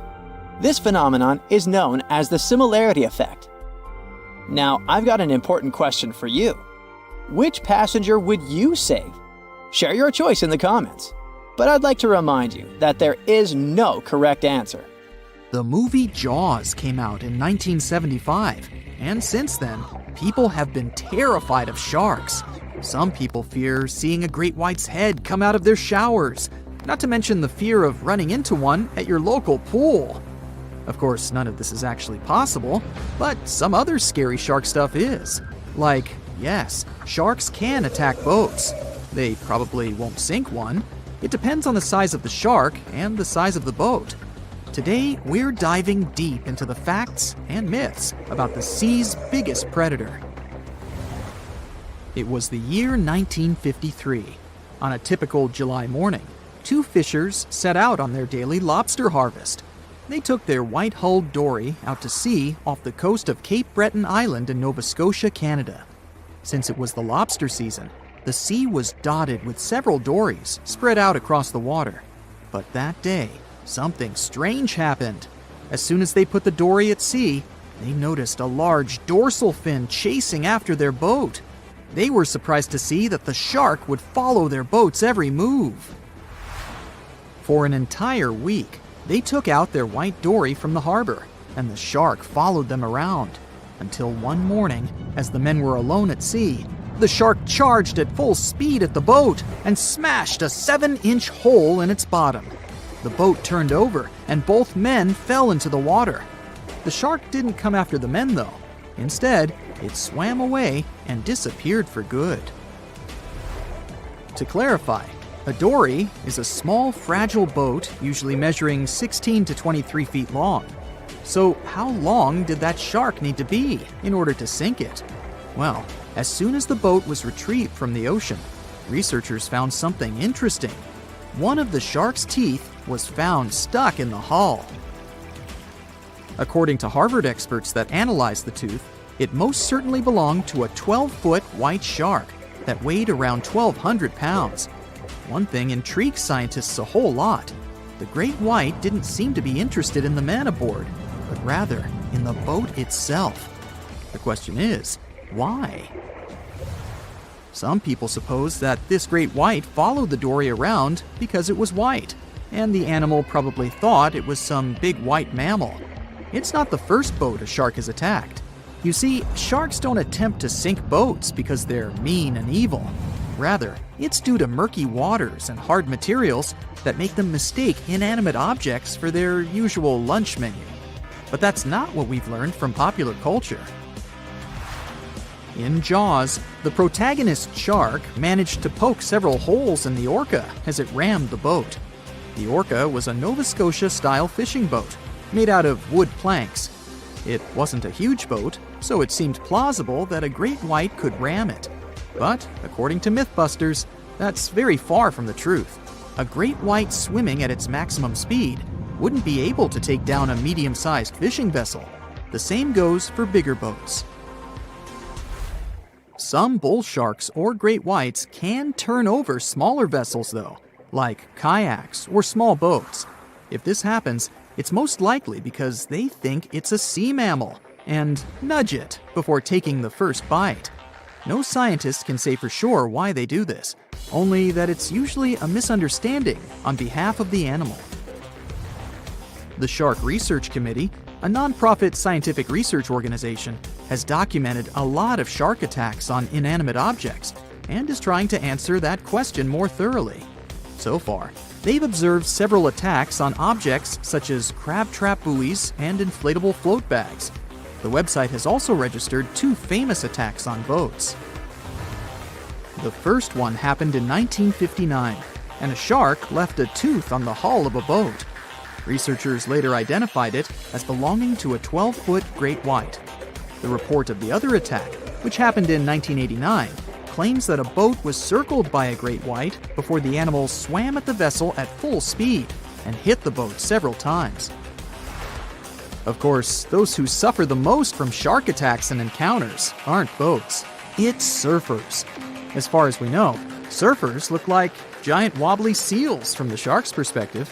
According to the Shark Research Committee, there have been 41 confirmed shark attacks on surfers on the west coast of North America over the course of the last century. So, should we be so afraid of sharks after all? Let's learn more about these magnificent sea creatures.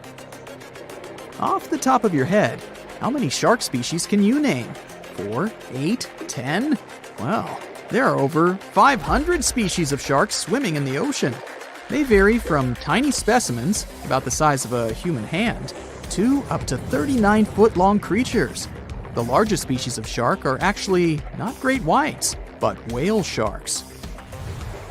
And even those are small compared to the great megalodon. This ancient creature that lived around 20 million years ago reached an unimaginable length of 60 feet. By comparison, that's the same as 2 to 3 buses placed one after another. I wouldn't swim in megalodon-infested waters even if you dared me, that's for sure. We know that sharks are very good hunters, but why is that so? Their bodies seem to have been strategically built for speed. Instead of having a bone skeleton, like us humans, sharks have a cartilage skeleton, which makes them much lighter and also super fast swimmers. Each species of shark hunts depending on its nutritional needs. So, shark species that grow to an average of 3 feet have a diet based on fish. The ones that grow bigger start feeding off of bigger sea animals, such as sea lions and seals. Throughout their lives, some species of shark can shed over 30,000 teeth. Unlike humans, who are born with a set number of teeth in their jaws, sharks have an apparently limitless supply. In their defense, they do lose teeth pretty easily, as they can easily get stuck in their prey, for example. They also have multiple rows of teeth. The jaws of a great white can contain up to 7 rows of teeth, and can grow to be more than 6 inches long. And since we're speaking of great whites, the most feared shark species roaming the oceans, this is Ray. Ray is an adult white shark. He can swim up to 50 miles a day, so he needs a lot of fat in order to keep his body functioning. Funny thing about Ray, when he opens his jaws to hunt, his eyes roll back together with his head, so his sight is hindered when he's taking a bite. Now, he does like it when the water is murky and underwater visibility is low. That's because it makes it harder for his prey to spot him coming. These conditions can make it easier for him to grab that yummy seal. But this can also make it easy for him to mistake a random boat for lunch and end up scaring some humans. Some Hollywood movies love to portray sharks as having superpowers.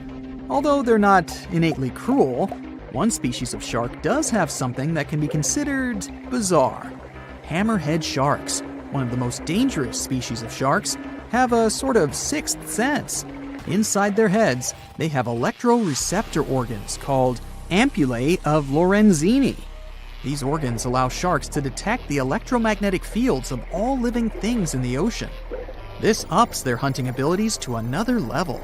They can even find prey hidden in the sand because they sense its electromagnetic field. You should know one thing. If a shark lives in a balanced ecosystem, it won't feel the need to attack unknown things. These animals are curious, though, so maybe we should cut them some slack when they bite a piece off a random boat. As an experienced sailor and the first man to ever sail non-stop on his own around North and South America, Matt Rutherford has seen a lot during his voyages. But what he saw in 2013 while sailing through the waters of the Atlantic with his colleague surely stands out. Some 800 miles off the coast of Bermuda, not far away from the famous Bermuda Triangle, they noticed a boat that seemed to be moving by itself. The sails weren't up and the motor wasn't running. The sailors decided to check if there was someone who needed their help aboard, so they moved closer to the mysterious ship. Once they got there, things only got weirder, as they realized there wasn't a living soul aboard. Rutherford started filming to document their discovery. The boat looked so awfully abandoned that they expected to find some pretty scary things in there. But it didn't stop Rutherford from searching the vessel.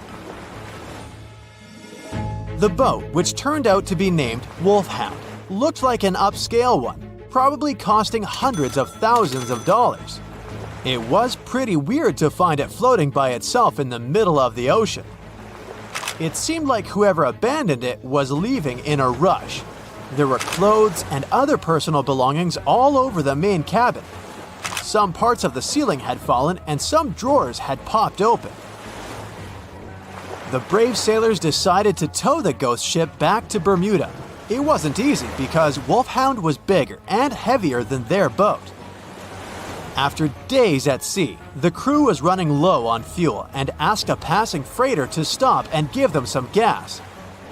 They kept pulling Wolfhound until the tow line got wrapped around the rudder and they realized they could get stranded in the Bermuda Triangle. so they had to abandon the ship. What really happened and how Wolfhound ended up in the middle of the ocean will probably remain a mystery. Rumor has it that it belonged to a member of the Royal Irish Yacht Club. The ship was going on its first voyage from Connecticut to Bermuda and then Antigua. It got in a terrible storm around 400 miles away from Delaware. The winds were so strong that the yacht suffered 2 knockdowns. A Greek cargo ship rescued the crew. They left the ship with an emergency beacon on. The rescued crew members shared that they saw the ship sink, which only adds more questions to the story. How did it get back to the surface? Does the Bermuda Triangle have anything to do with that? Christopher Columbus himself reported some unusual compass activity going on in this mysterious area while he was on his way to the New World. Despite the stories of more than 50 ships and 20 planes disappearing in the area, it remains one of the most heavily traveled shipping routes in the world. Some skeptics believe that this fact solves the Bermuda Triangle mystery. It could make sense because the busier the area, the more accidents happen there. But then again, it's not the number of disappearances that makes the place so mysterious. It's the lack of explanation and wreckage lost for good. The first ever confirmed ship to vanish in the Bermuda Triangle was the USS Pickering. In 1800, it departed from the US on its way to the West Indies. The ship sailed into the Bermuda Triangle along with its 90-man crew. No one ever heard anything from them ever since. The popular explanation is that the ship was taken out by a storm. But because no one found any wreckage, we'll never know for sure. The largest ship that has ever disappeared in this mysterious area was the USS Cyclops. In March 1918, carrying a crew of 306 people, the USS Cyclops left Barbados and headed home to Baltimore. The ship passed through the Bermuda Triangle on its journey and vanished into thin air, or rather, water. The Cyclops never sent any distress signal and disappeared without any explanation or trace. The Bermuda Triangle isn't the only place in the world where ships go missing or mysteriously resurface. One of the most famous ghost ship stories would be of SS Baychimo. The large cargo steamer was built in Sweden. On October 1st, 1931, it got caught in pack ice. The crew decided to wait it out and managed to break free after a couple of days, only to get trapped again in less than a week. This time, they didn't manage to make it out. A rescue team went by air to save 22 of the crew members. 15 other members stayed in a wooden shelter they built not far away from the ship. Their plan was to wait out the winter and get back aboard. At the end of November, a strong blizzard was rushing through the area. When it was over, Baychimo seemed to have gone away with the storm. The captain decided it must have broken and sunk, but a few days later, a local hunter informed them that he had seen the ship around 45 miles away from their camp. The crew managed to find the ship and took the most valuable cargo from its hold. They had fears that Baychimo wouldn't live through that rough water, but it did manage to survive after all. Once the ice was gone, it floated away and ended up drifting along the shores of Canada and Alaska. Many people reported seeing the ghost ship in an open sea. Some even tried to board it to save the ship, but the weather didn't allow it to happen. The last time someone saw SS Baychimo was in 1969, 38 years after its crew had left it. It could still be drifting somewhere in the ocean. The story of MV Hoita happened in the South Pacific. The ship was originally a wooden luxury yacht. After serving for 20 years to various owners, it became a merchant ship. In 1959, it set on a trading voyage that was supposed to last around 2 days. When it didn't reach its destination on time, no one was worried at first as things happen in the open waters. After another day, and no distress signals from the Hoita, it was obvious that something serious was going on with it. There were 25 people aboard, and their families wanted to find them. A search and rescue crew worked for 6 days looking for the ship, or at least its wreckage, in an area of nearly 100,000 square miles. That's 1.5 times as big as Florida. Sadly, the mission had come back with no results. It seemed like Hoita had disappeared without a trace. A month later, another merchant ship noticed Hoita drifting in the ocean, miles and miles away from its original route, and none of the crew members or passengers were on board. The cargo had also disappeared. The lifeboats were also gone, so the people must have escaped the ship hoping to save themselves. It turned out that the crew had been trying to get help as they tuned the radio to the International Distress Channel. But the damaged cable didn't let them send the signal any further than 2 miles. It also looked like when they were leaving the ship, the crew took the logbook with them, and we still don't know what exactly happened to Hoita. Family members of those who were on board are still looking for answers. One professor claims it must have been a corroded pipe that leaked and flooded the vessel, but we'll most likely never know for sure. In the Pacific Ocean, near Japan, there is an area nicknamed the Devil's Sea. It's believed to be one of the 12 vile vortices around the Earth. Some people claim that vile vortices have weird things going on in them because the pull of the planet's electromagnetic waves is stronger there than anywhere else. The most famous ship that disappeared in the area was a fishery patrol vessel in 1952. The ship went there to investigate the vessels that went missing previously and disappeared along with 31 crew members. Scientists who don't believe it was a mysterious disappearance blame the underwater volcano eruption for what happened. So in 2017, over 25 million people boarded cruise ships all over the world. Now, if you're keeping count, that's more than the total population of Greece. It's become America's favorite choice when it comes to going on vacation. It's easy to see why hopping aboard a cruise ship becomes more popular each year. Heading out on a cruise is also coming back in style with newer generations. 2/3 of Gen Y and millennials say that cruising is their new preferred type of vacation. How's that? Well, let's see. It's easy to plan in advance. On board, you can find activities for all family members, and you get a chance to visit several different destinations in one trip. An added bonus of booking a cruise? You can sample various places for a future time off. The entertainment on board is often top-notch, providing passengers with an added taste of luxury. And the amenities and accommodations are generally very reliable. Not to mention that it gives tourists that feeling of actually getting away from everything that people strive for while out of the office.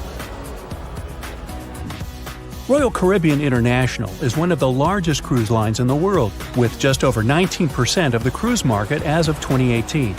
Its current fleet is divided into many different classes of ships, including the Voyager class, Radiance, and Quantum.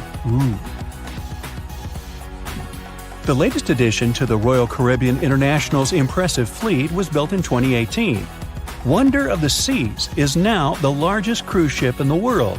Since this spectacular liner has just had her maiden voyage in March 2022, let's look at some of the incredible perks it has to offer its passengers. For starters, the boat is so big that it had to be split into neighborhoods. Well, it figures since Wonder of the Seas can accommodate almost 7,000 passengers. Fond of New York? Well, no worries. Wonder of the Seas has a central park of its own, with an estimated 10,000 plants to check out. The ship's central park is a feature of all Oasis-class ships, being one of the so-called neighborhoods. Let's look at some other areas, shall we? Like this boardwalk, a place that includes an arcade, a candy store, and a sports bar. It's best suited for long walks. There's a pool and sports zone on Wonder of the Sea. These areas feature the ship's numerous pools and hot tubs. There are many activities to check out on the sports court. Then there's the Royal Promenade, or Promenade if you prefer. That's the main road on Wonder of the Seas, with bars, lounges, and places to grab a cup of coffee, or a luxurious latte. The entertainment neighborhood is the focal point for leisure activities on the ship. Here, guests can find a comedy club, an ice skating rink, and even a theater. The spa and fitness area is a tranquil zone with a huge array of treatments available. The fitness center is free of charge, by the way, so there's no excuse for guests to skip a leg day. An extra 8th zone was added to Wonder of the Seas. It's called the Suite Neighborhood. This is an exclusive area designed for guests staying in the suites. Oh, now I get it. It's located at the top of the ship. Guests here have designated staff members called Royal Genies. Yeah, if you rub a lamp in your suite, they appear. Nah, not really. The genies are similar to butlers. They can cater to just a few cabins. Of course, the cruise line wants to divert other guests from asking these crew members various questions and taking their time. That's why the genies don't wear name tags in public areas. As for its itinerary, Wonder of the Seas was initially supposed to be homeported in China, but Royal Caribbean decided to move the liner to the United States. In March 2022, the ship started its journey with 7-night Eastern and Western Caribbean itineraries. In May 2022, Wonder of the Seas is scheduled for a trip to Europe, with Western Mediterranean cruises from Barcelona and Rome planned for its guests. Passengers will also be able to visit Palma de Mallorca, Spain, and Capri, Italy. When the summer season is over, Wonder of the Seas is scheduled to return to Florida to offer year-round sailing starting November 2022. And by the way, there is no truth to the rumor that a special cruise only for highly allergic and hay fever sufferers will be called the Wonder of the Sneeze. Nope, not at all. Now, it's hard to imagine a ship so massive that can accommodate so many amenities on board. For example, the Titanic was the largest ship of its time, measuring 882 feet in length. And Wonder of the Seas is not only 1,188 feet long, it's also 36% taller and 34% wider. Speaking of lifeboats, which I am about to, Titanic had a mere 20 lifeboats on board, which was tragically not enough to fit all the passengers after the ship hit the iceberg. But Wonder of the Seas has an even smaller number of lifeboats, 18 to be precise. Sounds weird and dangerous? Well, not really, given that each of these lifeboats can accommodate up to 370 people. It means that all the passengers and crew members, an estimated 8,000 people if fully booked, are going to be safe in case of an emergency. If we could somehow have a race between the two ships, well, Titanic was in fact the faster ship out of the two, beating Wonder of the Seas by 1 knot per hour. Cruise ship passengers today are more interested in the experience rather than the speed of the boat itself. That's why how fast a ship can travel is not an extremely important aspect nowadays. In terms of costs, Titanic cost around $7.5 million at the time of its construction. It's the equivalent of about $200 million today. How about Wonder of the Seas? Well, it cost a staggering $1.35 billion to build, making it 6 times more expensive than the Titanic. How about we compare ticket prices? Well, in this case, the least expensive ticket on Titanic was £7. It's about $1,000 today. The cheapest ticket on Wonder of the Seas is currently $423, but prices may vary depending on the location, season, itinerary, and how much you tip your Royal Genie. And I know you were going to ask, how about icebergs? Well, Titanic steamed in the frigid North Atlantic, where you had to be on the lookout for those. Wonder of the Seas will be cruising the balmy Caribbean, where the worst thing you can hit on is 17 and blackjack. Oops, busted. Anyway, set side by side with its other sisters from the Royal Caribbean fleet, Wonder of the Seas is equally as impressive. The company's earliest ships could host about 2,500 people. This included passengers and the staff. Such ships were Splendor of the Seas, Legend of the Seas, and the smallest of them all, Thumbelina of the Seas. No, wait, that should be Empress of the Seas. Oops, my bad. The largest ships in the company's fleet can now house about 9,000 people altogether. That's almost 3 times the size and capacity of the earlier liners. Wonder of the Seas is one of them, as well as Harmony of the Seas and Symphony of the Seas. Are you seeing a pattern here? Yep, if you ever encounter a ship with "of the seas" in its name, it's safe to assume it belongs to Royal Caribbean. But if it's a can of tuna, it might actually be Chicken of the Sea. Hey, I like tuna. Now, choosing between cruise ships based on their size is like wondering if you should visit your local museum or the Louvre in Paris. It all depends on your preferences.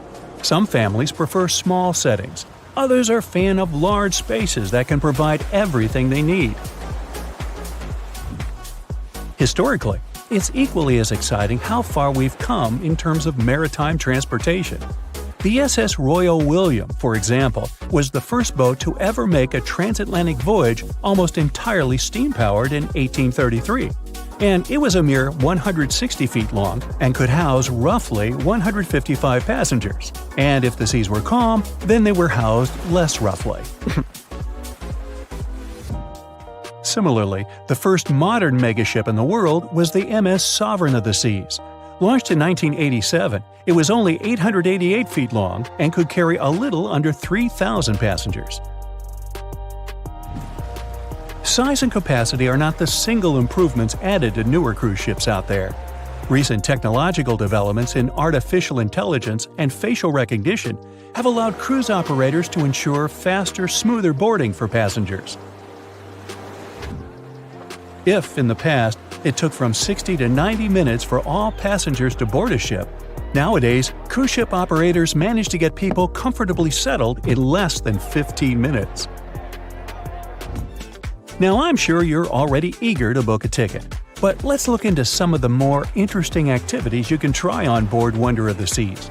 This way, you'll know what you're getting yourself into. All Royal Caribbean ships have loads of artworks available for their guests to enjoy. But Wonder of the Seas goes above and beyond, even featuring statues of astronauts in key locations around the ship. You'll find the first astronaut looking through the glass at the promenade, while a second one is busy rock climbing at the boardwalk. The third and last astronaut is more of a movie fan. This statue can be found near the movie screen sitting area. Going astronaut sightseeing is proving to be quite the experience among guests. In the areas with no access to sunlight, Wonder of the Seas features virtual balconies. In case of bad weather, guests can still have a feeling of the outdoors, but without having to hide from wind or rain. Teenagers have a place of their own reserved on the ship. There's a special club with a private hot tub, selfie area, games, and comfortable seating. The inside part of this club features a vending machine, an interesting collection of literature, and tables for foosball. Well, sign me up. April 1912 marked one of the most terrible tragedies in the history of the world. The most unsinkable vessel, the pinnacle of engineering at that time, the huge Titanic, sank. On that dark, moonless night, the ship had many chances to save its passengers. There was another ship just a few miles away that could have saved the Titanic, but it didn't. It wasn't a phantom ship, and it's not some legend or a theory. This is a documented reality. There are records and witnesses' statements confirming this, but why didn't this ship help? Let's find out what happened that night by looking at these events from 3 different points of view. Let's start with the Titanic version. 11:30 p.m. The moon hides behind black clouds. Visibility is bad. Everything is calm on the Titanic. Under the captain's guidance, the communications operator stays in touch with the mainland through the radio. At this moment, some stranger breaks into the frequency, interrupting the operator's communication. It's unclear what this strange man wants and what he's talking about. The operator doesn't try to figure it out. He shouts at the guy, demanding him to disconnect. the connection is interrupted. At 11:40 p.m., the Titanic crashes into an iceberg. The ice breaks the hull. Water begins to flood the lower decks. Nobody is panicking yet. 20 minutes later, at midnight, the ship's crew sends a distress signal through the radio frequency. Few people understand how bad the situation really is. After 20 minutes, at 12:20 a.m., they start lowering lifeboats with passengers. At 12:25 a.m., they receive a response to the distress signal. This is RMS Carpathia. Their captain reports they're already sailing at maximum speed towards the Titanic. But the problem is that the crash site is 58 miles away. This means Carpathia will only be here in 4 hours. At 12:45 a.m., the sinking ship's crew release rockets into the air. These flares are one of the main reasons for the terrible fate of many passengers, but more on that later. 90 minutes later, the Titanic's deck breaks and the ship dives underwater. At 4:10 a.m., the Carpathia finally arrives at the shipwreck location. The crew members make heroic efforts to save all the people. They take 705 survivors on board. At this moment, another ship appears. It's SS Californian. The Carpathia sails towards the New York coast with all the people. The Californian floats in search of passengers and finds nothing but wreckage. The ship was only a few miles away while the Titanic sank into the icy water. The Californian could have saved these people, but did nothing. Its captain, Stanley Lord, made one of the most terrible acts that a sailor can allow. He didn't help a sinking ship. When the world found out about all this, they detested Captain Lord. They couldn't bring charges against him, and the trial didn't punish him. But his career was ruined entirely, as no other ship company would hire him. Despite this, he never confessed he had been guilty. Before he passed away, the captain said it hadn't been his fault. If this was true, then what happened there? This brings us to the Californian version. It's the night of April 14th. The Californian is sailing in the cold waters of the North Atlantic. The ship gets into a section with a lot of icebergs. At 10:10 p.m., Captain Lord stops the ship. It's too dangerous to move around this area, as they can damage the hull. At 11 p.m., the ship starts drifting. It's impossible to move in such conditions with such poor visibility. The captain knows that the Titanic is coming here, so he orders the radio operator to warn the ship about the danger. Radio operator Evans turns on the receiver and tries to contact the Titanic. He spends about 30 minutes on it. The connection is finally established. At this moment, the Titanic radio operator is speaking with the mainland. Evans interrupts this conversation and tries to warn the ship about icebergs. The operator doesn't understand Evans' words. He's annoyed because Evans broke into the channel so brazenly. He shouts at Evans and cuts the connection. Tired, Evans turns off the receiver and informs his superiors about the incident. It's still a mystery how the captain reacted to this news. He probably thought the Titanic knew about the danger. He lets Evans go to bed. If Evans hadn't turned off the radio and waited 1 hour, he would have heard a distress signal from the Titanic. But you shouldn't blame him. At this point, he has no official reason to stay at the transmitter. Evans is too exhausted and can't fight drowsiness. So, Evans goes to bed. The Titanic begins to sink. Its captain sends a distress signal. The operator on board the Carpathia catches it, but the Californian doesn't, since the receiver is turned off. Captain Lord can't sleep. He feels that something is wrong. Meanwhile, the Titanic is rapidly sinking under the water. The captain gives the order to launch rockets into the air. And here is where one of the critical mistakes takes place. They release warning lights, but they are not red. The crew forgot to take red rockets on board for some reason, so they lit up the sky with a bright white light. If you need to send a distress signal, you need to release red lights. Captain Lord sees these lights, but doesn't perceive them as a cry for help. It can't be that there are no standard red rockets on such a massive ship as the Titanic. But, unfortunately, it can. Captain Lord thinks the Titanic is sailing away. Perhaps there is some unknown reason behind those white lights, but he doesn't really know. So, Captain Lord has no idea that the Titanic is sinking. He still decides to contact the ship, but this time, not through radio communication.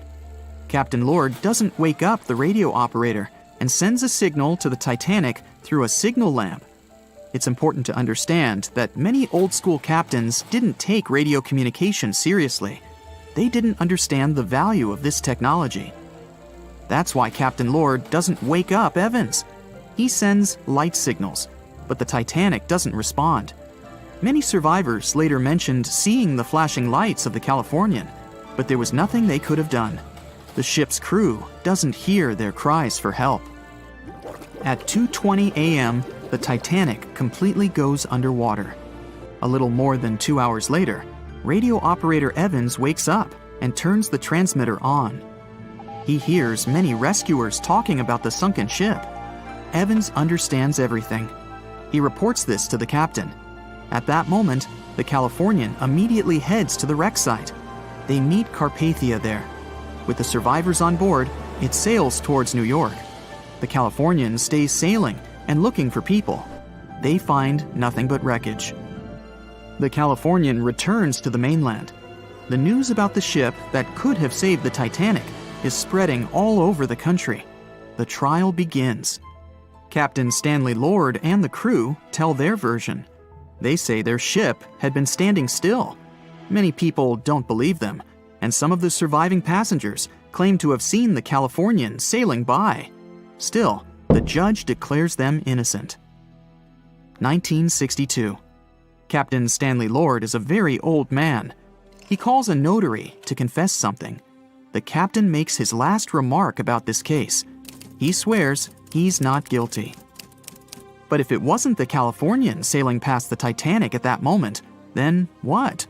The Samson theory could answer that question for us. The sealing ship Samson is sailing in the cold waters of the North Atlantic. The crew aren't sleeping. They carefully study the surroundings, but not because they're afraid of icebergs. They're scared of meeting with the U.S. Coast Guard. The Samson ship's crew catch seals, which is illegal. At 12:45 a.m., Samson's captain sees white signal rockets. The team is sure it's the Coast Guard. They turn off the lights and sail away. It's dark, so they don't notice the sinking Titanic. They return to the coast of Iceland and hear about the disaster.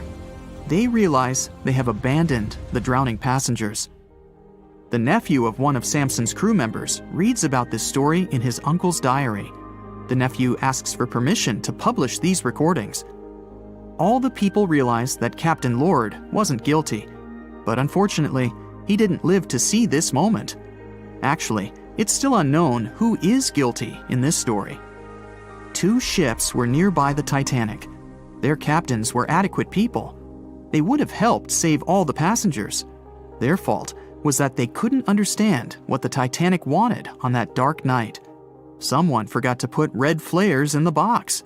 This small but fatal detail was one of the leading causes of the tragedy. The Bermuda Triangle is one of the most heavily traveled shipping routes in the world. Some skeptics believe that this fact solves the Bermuda Triangle mystery. Statistically, the busier the area, the higher the frequency of accidents and disappearances. While this makes sense, it's not the frequency of disappearances that's responsible for the mystery of the Bermuda Triangle. It's the lack of explanation or wreckage found. On his very first voyage to the New World in 1492, Christopher Columbus sailed through the Bermuda Triangle. Columbus reported that one night, when he was on the deck of the ship, he noticed a giant light appear in the distance, unlike anything he'd ever seen before. Columbus looked at his compass for direction, and it gave off erratic readings. You might have noticed that the Bermuda Triangle doesn't appear on any world map. This is because official institutions refuse to acknowledge that the area actually exists. No one exactly knows how many ships and planes have disappeared in the Bermuda Triangle. The rough estimate is 50 ships and 20 planes. Most of the time, the disappearances had no explanation and no wreckage has ever been left behind. When the TBF Avenger planes went missing, a massive search operation was conducted. boats and planes searched the Bermuda Triangle for any signs of the aircraft. One of the boats searching was a PBM-5 Mariner airboat. The airboat took flight at 7:27 p.m. and called in a routine radio message 3 minutes later. Then, it was never heard from again. No trace was ever found of the rescue airboat or the 5 Avenger aircraft. A huge investigation was launched into the disappearance of all these vehicles, but nothing was ever discovered. The Bermuda Triangle is home to some pretty intense and unexpected weather. Storms build up quickly and unexpectedly, then disappear soon after. If you blink, you might miss it. This could explain why few distress signals are issued. Pilots and sailors never saw the weather coming. A popular theory suggests that rogue waves are responsible for the many disappearances. Rogue waves are called extreme storm waves by scientists. They occur when different weather patterns take place at the same time and cause large unexpected waves that reach up to 100 feet tall. Witnesses say that the waves look like giant walls of water. These waves could explain why ships go down fast and without leaving any trace. Just off the coast of Japan, you'll find the Bermuda Triangle of the Pacific Ocean. They call it the Devil's Triangle. Between 1950 and 1954, 9 ships disappeared in this area without leaving a trace. The ship Maritime 5 was sent to investigate these unexplained disappearances when it also vanished. After this incident, the Japanese authorities labeled the area as a danger zone, and sailors were encouraged to avoid it. Some people blame all disasters on the extraterrestrial paranormal activity. Others suppose it's all about raging natural phenomena. Some scientists believe the cause of anomalies is the environmental changes. Also, there's a really high concentration of methane hydrates on the bottom of the ocean in the Pacific Bermuda area. This gas tends to set off, and when it happens, bubbles start forming on the surface of the water. These gas eruptions can interrupt the ability to float and can easily sink a ship. Because of this chemical reaction, there won't be even a trace left. Underwater volcanoes are said to be another possible explanation for the Japanese Dragon's Triangle. In fact, they can take down even small islands. Luckily, nobody lives there. It's a pretty common thing in this area that some of them disappear underwater and others appear out of the blue because of seismic activity. You'll never find the Dragon's Triangle on any official map of the world, so nobody's quite sure about how large it is in reality. In July 2015, 2 teenagers disappeared after setting sail off the coast of Florida. There's some mystery about what the 2 teens were really getting up to. They told their parents that they were just going to fish, but they told their friends that they were crossing to the Bahamas. Shortly after they left, a line of thunderstorms moved towards the area, and the boys were never heard from again. A massive search was conducted, but sadly, nothing was found. 1 year later, the pair's boat was found off the coast of Bermuda with a broken iPhone and some personal effects left inside. One of the most popular and bizarre theories trying to solve the Bermuda Triangle mystery comes from Charles Berlitz. He insists that the area is home to the lost city of Atlantis. The missing ships and planes and malfunctioning equipment, according to him, were all caused by rays of energy let out by the special energy crystals that power Atlantis. While this sounds silly, Berlitz's theory was convincing enough that over 20 million people bought his book worldwide. Previously, the compass wouldn't work well in the Bermuda Triangle since the lines of the 2 poles coincided here, true north and magnetic north. But if you fall into this line, your compass will behave strangely. But the magnetic north is constantly shifting, and now it's far beyond the triangle. No legend says pirates of the last centuries operate in the Bermuda Triangle, or that the Flying Dutchman makes other ships disappear. A popular theory is that ships travel to the distant past or future through a time portal in the Bermuda Triangle. Fortunately, these are all myths. Just imagine hundreds of giant tentacles reaching out to a group of ships sailing through the Bermuda Triangle. In the past centuries, they could easily sink an entire fleet, since the ships were made of wood and were lighter. Squids wrapped decks with their strong tentacles, made holes in the ship's hulls with their sharp beaks. Toothy suction cups could break the masts and tear the sails. The water was filling the holds and slowly rising to the deck. The ship sank in a matter of minutes. Survivors reached the shore and told everyone about huge monsters. This is how the legends of the Kraken appeared. Fortunately, now people have sonars and equipment for monitoring the sea space. They say the main reason why this place is so enigmatic must be the magnetic fields that form this ominous triangle. Ocean floor is made of rocks containing a lot of magnetite. It's more like iron. Magnetic fields react to the high concentration of magnetite on the ocean floor, which may start a sort of conflict between the two. It can often lead to various weather anomalies and, as a result, navigation issues. And naturally, any changes in the ocean floor or the Earth's magnetic fields influence the Bermuda Triangle a lot. Magnetic fields tend to shift their position, so do tectonic plates and even the continents, even though we never notice it. The skies are usually very clear there, but back in 1883, some people witnessed abnormal things in the area. Some claim to have seen large blocks of ice falling from the skies, and the crew even managed to save one as hard proof. Seems like the Bermuda Triangle has an alternate not only on Earth, but even in space. Spacecraft usually don't disappear into thin air though, like there's no air. This anomalous area is really large and stretches right above the South Atlantic. It occupies the area from Chile to Zimbabwe, and sits right at the point where Van Allen radiation belts are the closest to the surface of our planet. The Earth has two such belts, which come in handy trapping the particles that shoot in from the Sun. They do a great job protecting the Earth from radiation. The magnetic field there is lower, so it allows the Earth's radiation belt to come closer to the surface. Whenever a satellite passes by, it will be exposed to radiation, which might lead to serious damage. So no satellite can take pictures of it. The South Atlantic anomaly is part of the Earth where natural radiation just flows out of control. Still, there is little evidence that all these triangles are really dangerous. Many believe the Bermuda Triangle itself has been proven time and again to be nothing but a work of fiction. In fact, some shipwrecks, such as the Ellen Austin, gained popularity in the middle of the 20th century, while nobody even thought of drawing a triangle in the Bermuda area before that. The mystery was popularized by science fiction writers and became a common myth, while no serious research proved it any more dangerous than other parts of the world's ocean. So, the crew of the Ellen Austin back in 1881 weren't even aware of the Bermuda Triangle back then, let alone afraid of it. What do you think?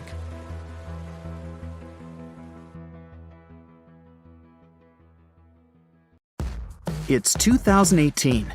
You get up early in the morning to go ashore and catch some fish. You come to the spot you were yesterday, throw the hook into the sea, and wait. The float is twitching. You've caught some fish, but hey, hello? Why aren't you doing anything? Right now, you don't care about the fish. You're looking at something in the distance. You open your mouth in surprise since you see a huge ship stuck on a shoal. It wasn't here yesterday, so it got here at night. Okay, it'll probably sail away sooner or later. You fish for a few more hours. During this time, you observe the ship and notice no movement there. Is it empty? Boats and the Coastal Service are sailing from the shore to the vessel. You decide to check it out too. You get in your old boat and go there. The mist descends to the water, making the ship look creepy. The colossal vessel is rusty and empty. But where is the whole crew? And how did it get there? The Coast Guard comes on board. They search the hold, the cabins, and the upper deck. There's someone's stuff, some remnants of food supplies, notebooks, and clothes. Everything suggests the crew has disappeared for some reason. Fishers who noticed the vessel first didn't see anyone coming down from the board. No radio signals were sent to the port, and no one reported about the ship. It appeared here from nowhere. The only chance to get any information is to look at the number and name of the vessel. This is Sam Ratulangi, PB 1600. The Coast Guard checks the information, studies the data of all the country ships, and no way. One company built the boat in 2001 in Indonesia. People used it to transport heavy loads across the seas around Asia. The ship had been properly operating for 8 years. People were delivering industrial goods to different points in the region, but something went wrong. In 2009, Sam Ratulangi was sailing near the coast of Taiwan, and that's it. There were no further records about it. There were no reports in any port. Everyone thought it must have drowned, so no one had been looking for it for years. And then, 9 years later, it appears here, big and rusty, off the coast of Myanmar, without sailors, without fuel. An investigation starts. City services are trying to find out the names of all the sailors working on the ship and find clues that would lead to solving this mystery. They also hope the ship owner will appear soon. They find 2 tow ropes on board. This means that some other ship towed Sam Ratulangi to this place. Then they identify and find 13 crew members. These people say they wanted to reach the factory in Bangladesh to repair Sam Ratulangi. Another vessel helped tow the ship, but then 2 cables tore off, and a storm began. No one wanted to stay on board during such weather, so the crew members left it. No one knows what the ship has been doing for the last 9 years, and how it was possible without people on board. And here's another, much more mysterious ship story. On February 16, 2020, locals found a large cargo ship stuck on a rocky shore off the coast of an Irish village. The boat looked rusty, with holes in the hull and rotten parts. People hadn't seen this vessel the day before, so it appeared there at night. The last time people saw the Alta cargo ship was a few months earlier, thousands of miles off the coast of Ireland. That day, the Alta was sailing in the waters of the Atlantic Ocean. Another ship, the MS Protector, noticed it. MS Protector crew members tried to contact the ship, but received no response. The people on board realized that they were facing an empty vessel. And then, 5 months later, it appeared near the coast of Ireland. There are more questions than answers in this story, but we managed to find something out. In 2015, the Alta appeared and disappeared from the radar several times. Any ship has an internal tracking system, so people can track its route using satellites. But Alta crew members often disabled this system. Perhaps they were engaged in some illegal activity. Anyway, in 2017, the ship often sailed between the ports of Greek islands. Then, the tracking signal disappeared and appeared only 10 months later, off the coast of North Africa. During this time, the ship changed several flags. In September 2018, the Alta was southeast of Bermuda and headed for Haiti. Then, the crew started facing problems. First, the main engine failed right in the middle of the Atlantic Ocean. The ship began to drift. Several days passed, but the crew members weren't able to repair it. They began to run out of food and water supplies. The situation got even worse when they found out that a hurricane was approaching the place. Fortunately, they managed to contact the U.S. Coast Guard.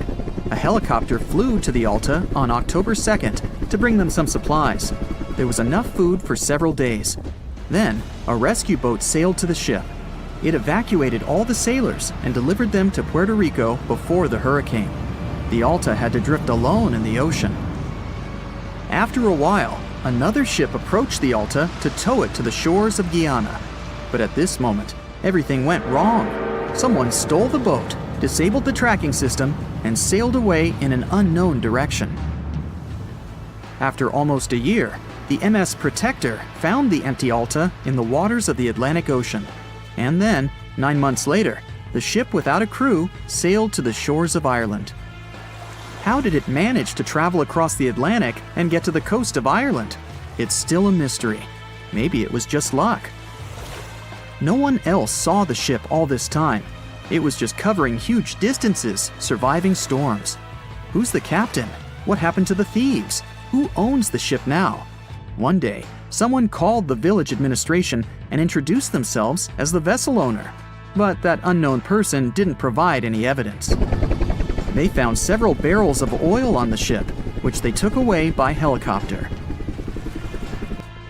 The Alta was rusting. Corrosion of metal could damage the environment. The vessel had no commercial value, yet it would have taken millions to get rid of it. There were 3 options for what to do. Leave the ship where it was, tow it into the sea and let it sink, or disassemble it for scrap. But nature had its own plans. Storms and strong waves split the hull into two parts. The Alta was drifting without a crew in the waters of the Atlantic Ocean for about 2 years. But this is nothing compared to a ship that was traveling for 38 years. The record belongs to the SS Baychimo. It was a merchant vessel owned by some trading company. In 1931, the ship found itself on the ice off the coast of Alaska. Its movement slowed down. A thick layer of ice blocked the ship, and a strong storm only made the situation worse. The blizzard was so intense that the crew members couldn't see anything but a white veil in front of their eyes. Sailing any further was impossible. The team had to wait for the storm to end. They waited for a day, 2, 3 days. A week had passed, but the snowstorm was only getting stronger. Then, one day, it grew weaker. The crew members split into 2 teams. The first team went to the nearest city. The second group, along with the captain, stayed on board. They set up camp next to the ship and waited for the blizzard, which had started again, to end. There was zero visibility. And finally, one day, the storm was over. Great! And now, wait a minute. But where is the ship? The SS Baychimo just disappeared during the blizzard. The captain was sure that the ship had sunk, so he left along with the crew. Then, a week later, they saw the vessel drifting near the area where they had lost it. The hull was damaged so severely that it was unsafe to sail on it. Repairing the ship would be pointless and expensive, so the captain decided to abandon it. He was sure that it would go underwater sooner or later, but it stayed afloat for the next few days, the next few months, and a few years. People had reported seeing it at various points along the coast of Alaska for 38 years. The last record of the SS Baychimo is dated 1969.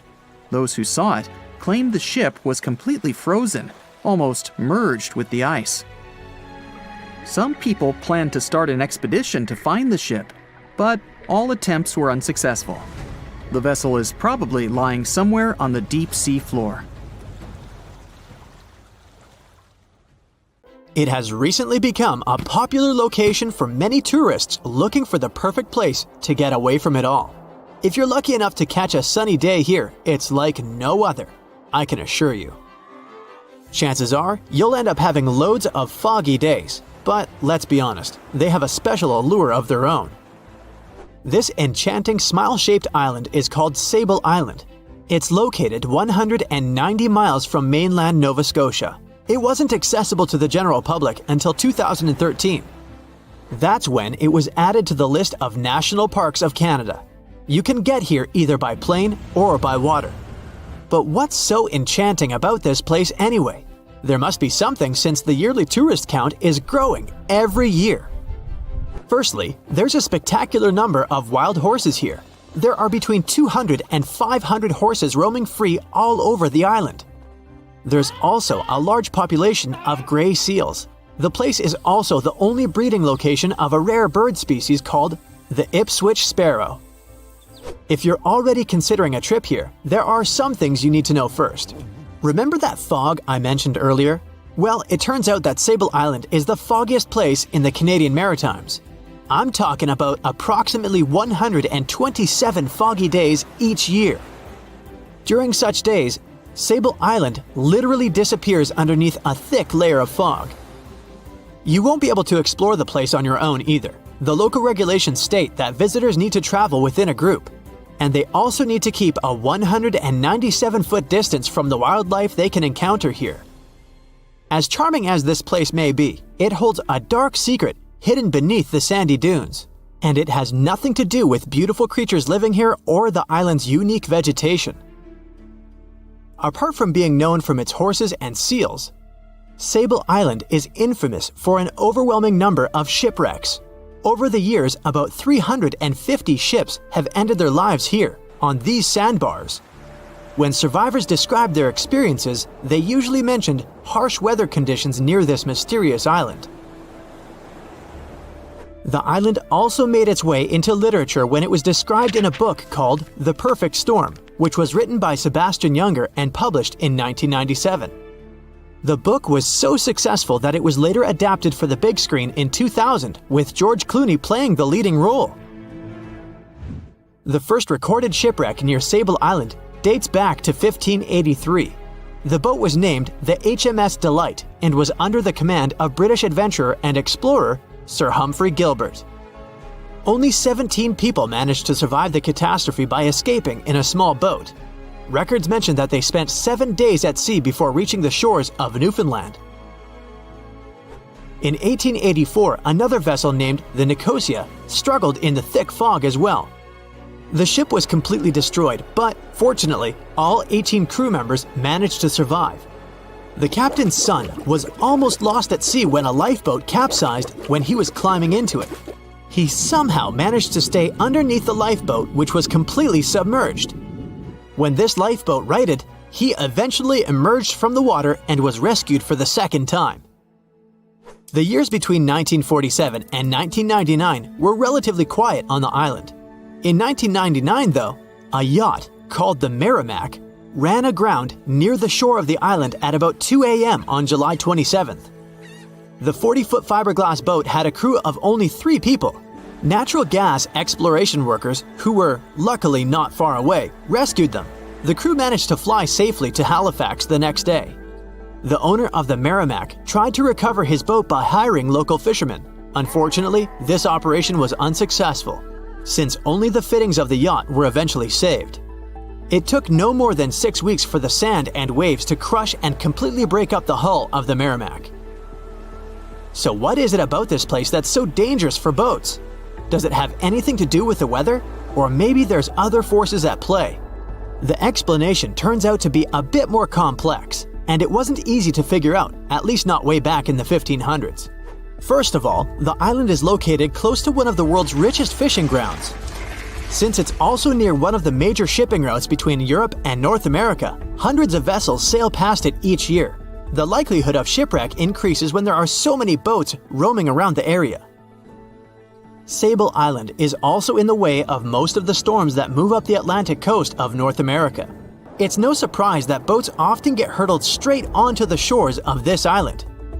The weather has a lot to do with it too. During the summer season, the warm air from the Gulf Stream creates a dense fog as it merges with the cool air by the Labrador Current that passes by the island. Other currents don't help the matter. Sable Island is next to the meeting point of 3 major ocean currents: the Gulf Stream, the Labrador Current, and the Belle Isle Current. Since the 1950s, radars and other modern navigation tools have been used on commercial vessels as well. Up until then, the sextant was the main instrument used to figure out a ship's location. It doesn't mean that sextants weren't accurate, but this instrument couldn't work properly without a clear view of the sun or stars, which means it didn't help much in dense fog, such as the one surrounding Sable Island, or when it was cloudy. Often during bad weather, the captain of a ship navigated, relying on their experiences and intuition based on the ship's speed and direction. That's why most of the survivors in shipwrecks near Sable Island said that the captain had simply miscalculated the ship's position, crashing into Sable Island by accident. This dusty, sandy land is as unfriendly to ships as it is to trees. There's reportedly a single tree on the whole island, and it looks a lot more like a bush. It's actually a pine tree.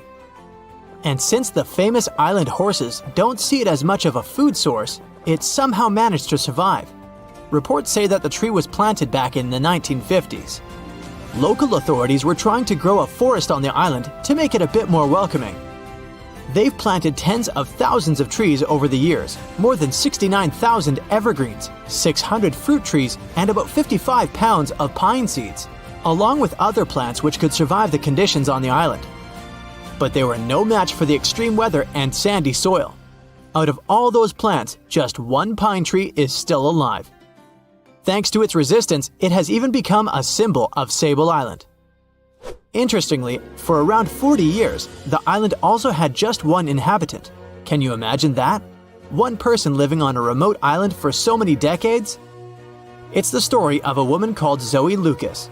She chose to surround herself with the only residents on the island: the horses, the gray seals, and the many species of birds. an esteemed naturalist. She mentioned in an interview she gave back in 2017 that she was used to living on the island and that she never got lonely. To survive here, she had to put together an essentials kit. It included a notebook to take notes and a pair of binoculars to study the wildlife. You can safely assume she wasn't scared of the intimidating surroundings, since she decided to eventually call this place home. At first, Zoe wanted to set up camp on one end of the island, near some abandoned buildings. But eventually, she settled in a wooden house near a bunch of sand dunes. A Canadian institution called the Meteorological Service of Canada put together the simple construction back in the 1940s. Parks Canada operates the building these days. Zoe's work included gathering as much data on the local horse population as possible. It could help scientists better understand how they managed to adapt to the unfriendly environment.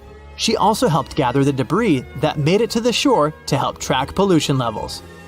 Among all the rubbish that she collected, there was a refrigerator and a crate full of fresh peppers. Some other specialists eventually started working rotating shifts on Sable Island to offer the brave woman a little bit of company now and then. In 1945, 5 TBF Avenger aircraft took flight for a routine training exercise around the Bermuda Triangle. In the middle of the exercise, the planes were struck by intense rain and heavy winds, despite the clear weather forecast. The pilots became extremely disoriented and radioed the base to report that their navigational equipment had stopped working. The last thing the base heard was, "When the first plane drops below 10 gallons, we'll all go down together," and then static. The 5 planes and their 14 crew members were never seen or heard from again. On his very first voyage to the New World in 1492, Christopher Columbus sailed through the Bermuda Triangle. Columbus reported that one night when he was on the deck of the ship, he noticed a giant light appear in the distance, unlike anything he had ever seen before. Columbus looked at his compass for direction, and it gave off erratic readings. You might have noticed that the Bermuda Triangle doesn't appear on any world map. This is because official institutions refuse to acknowledge that the area actually exists. A popular theory suggests that rogue waves are responsible for the many disappearances. Rogue waves are called extreme storm waves by scientists. They occur when different weather patterns take place at the same time and cause large unexpected waves. Witnesses say that the waves look like giant walls of water.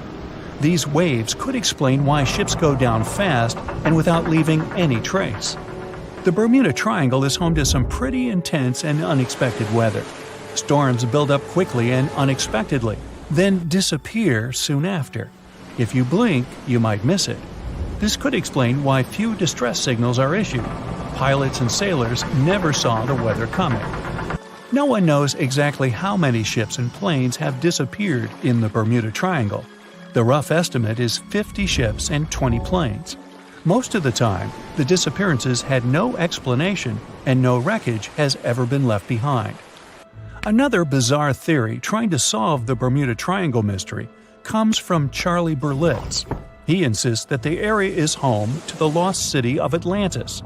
The missing ships and planes and malfunctioning equipment, according to him, were all caused by rays of energy let out by the special energy crystals that power Atlantis. While this sounds silly, Berlitz's theory was convincing enough that over 20 million people bought his book worldwide.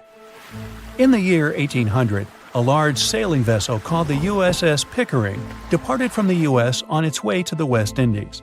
The ship sailed into the Bermuda Triangle along with its 90-man crew and was never heard from again.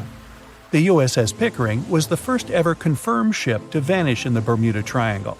It's believed that the ship was taken out by a storm, but because no wreckage was ever found, we'll never know for sure. When the TBF Avenger planes went missing, a massive search operation was conducted. Boats and planes searched the Bermuda Triangle for any signs of the aircraft. One of the boats searching was a PBM-5 Mariner airboat. The airboat took flight at 7:27 p.m. and called in a routine radio message 3 minutes later. Then, it was never heard from again. No trace was ever found of the rescue airboat or the 5 Avenger aircraft. An enormous investigation was launched into the disappearance of all these vehicles, but nothing was ever discovered. This particular area of the ocean is one of the most heavily traveled shipping routes in the world. Some skeptics believe that this fact solves the mystery. Statistically, the busier the area, the higher the frequency of accidents and disappearances. While this makes sense, it's not the frequency of disappearances that's responsible for the mystery of the Bermuda Triangle. It's the lack of explanation or wreckage found.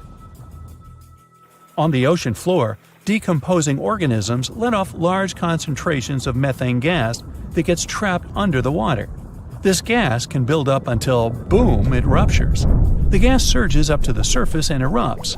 If a ship was in the area of one of these ruptures, the water would become much less dense and cause the ship to sink rapidly and without warning.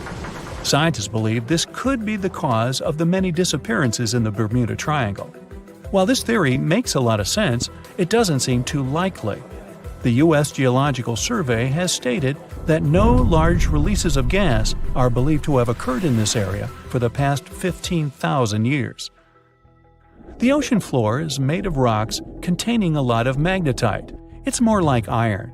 Magnetic fields react to high concentrations of magnetite on the ocean floor, which may start a sort of conflict between the two. It can often lead to various weather anomalies and, as a result, navigation issues. And, naturally, any changes in the ocean floor or the Earth's magnetic fields influence the Bermuda Triangle a lot. Since the magnetic field is constantly moving, it might be also taking the Bermuda Triangle with it.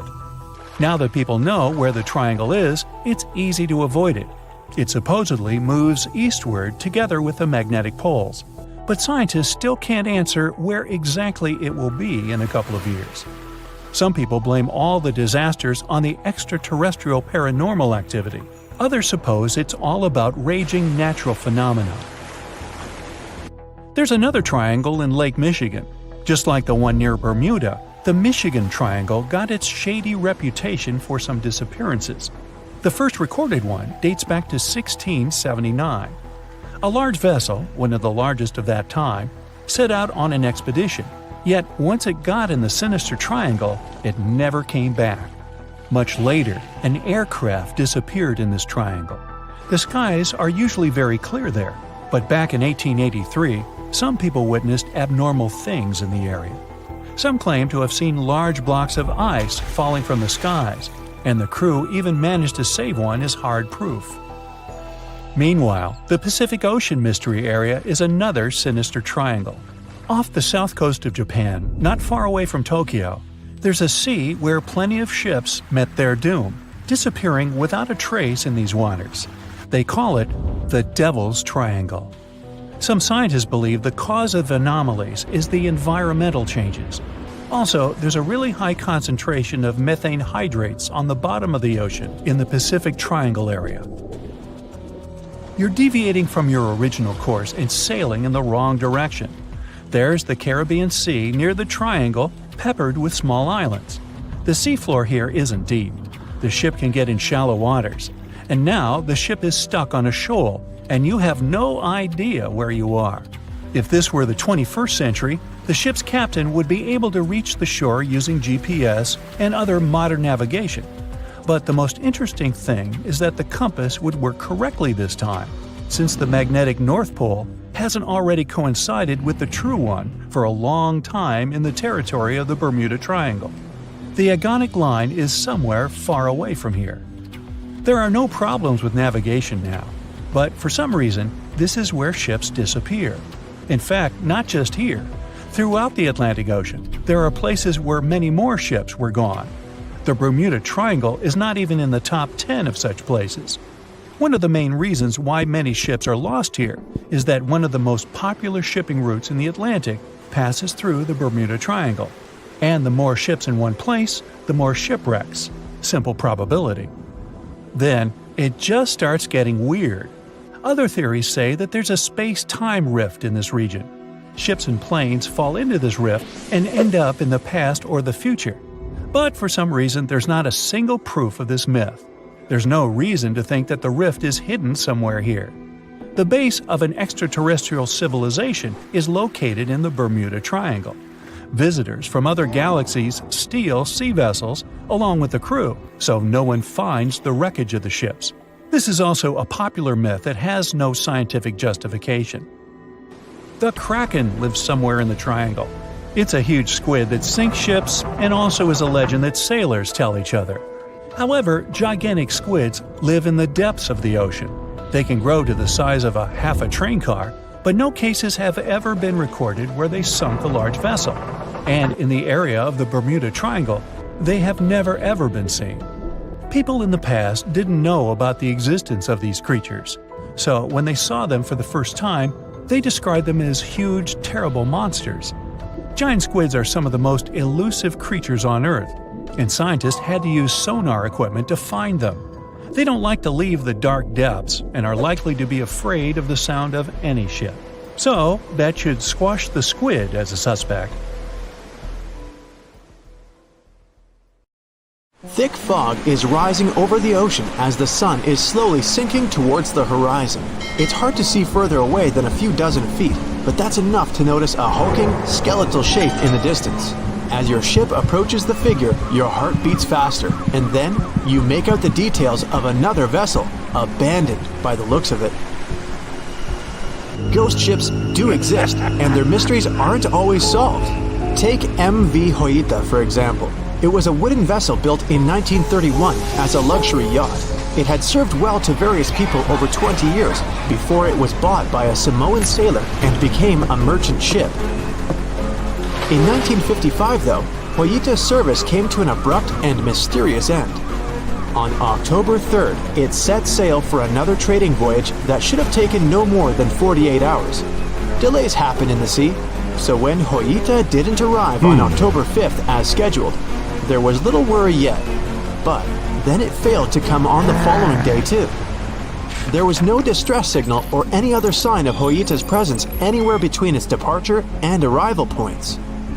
A search and rescue party was dispatched to find the ship, and for 6 days, they were scouting the area of nearly 100,000 square miles. On October 12th, the mission returned to the base empty-handed. Hoita vanished without a trace. It was only a month later that another merchant ship, Tuvalu, noticed the missing vessel far away from its route, drifting in the open sea and listing heavily. The sailors boarded the ship and found that all of its crew and passengers, 25 people total, were missing, along with all the cargo the vessel had been carrying. The radio was tuned to the International Distress Channel, meaning that the crew had been trying to ask for help, but they couldn't reach anyone because the radio cable had been damaged, limiting the range to 2 miles. The lifeboats were missing as well, indicating that people on board must have left the ship. Unfortunately, they seem to have taken the logbook with them, leaving the rescue team clueless as to what had happened. Even today, the mystery of MV Hoita hasn't been solved yet. No one knows where the crew and passengers had gone and what had caused them to leave. SV Carol A. Deering wasn't a ghost ship in the usual sense of the word. There were no sightings of it in the open sea. Instead, it was found on the shore, but the circumstances of it running aground are a puzzle shrouded in mystery. Carol A. Deering was built in 1919 in Maine, and it was a large vessel made for commercial voyages.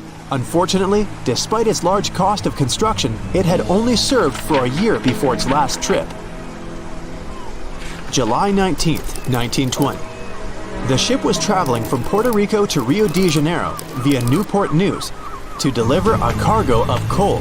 It was almost halfway to the final destination when the captain fell seriously ill, and the crew turned back to drop him and his son off and replace the captain.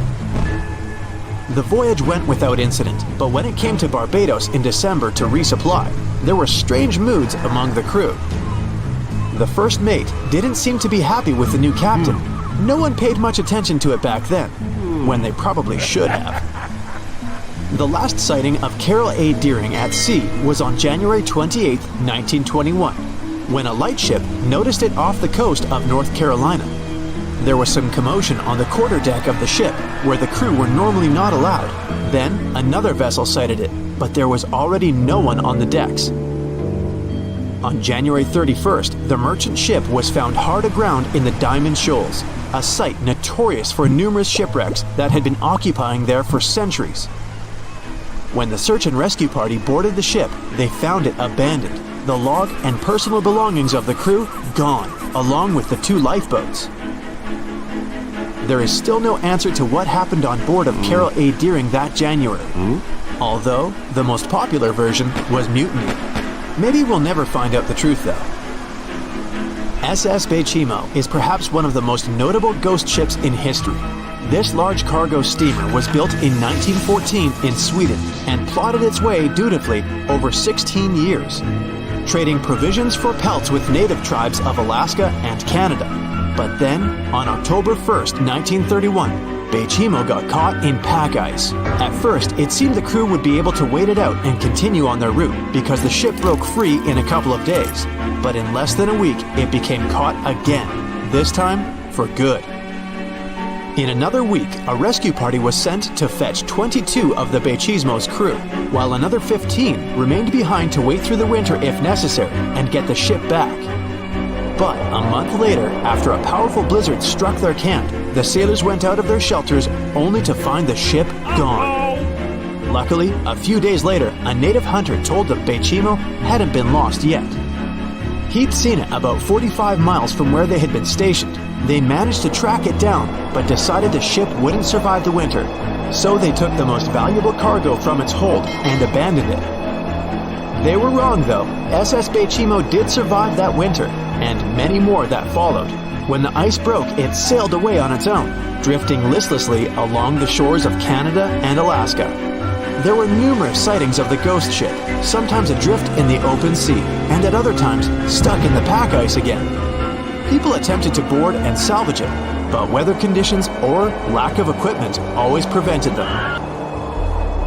SS Baychimo was last sighted by native Alaskans in 1969, 38 years after its abandonment.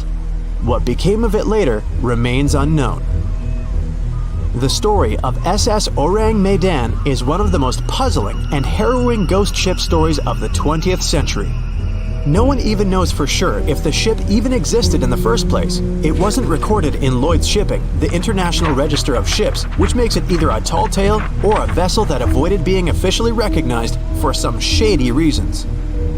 In any case, the accounts as to what happened to the Maidan vary. According to most reports, it was carrying some unknown cargo in the Indonesian waters when a distress call was received by another ship in the vicinity. The officer on duty heard an SOS message, but its contents are different depending on the accounts. The message did not repeat, and the crew of Maidan didn't answer to any attempts to contact it back.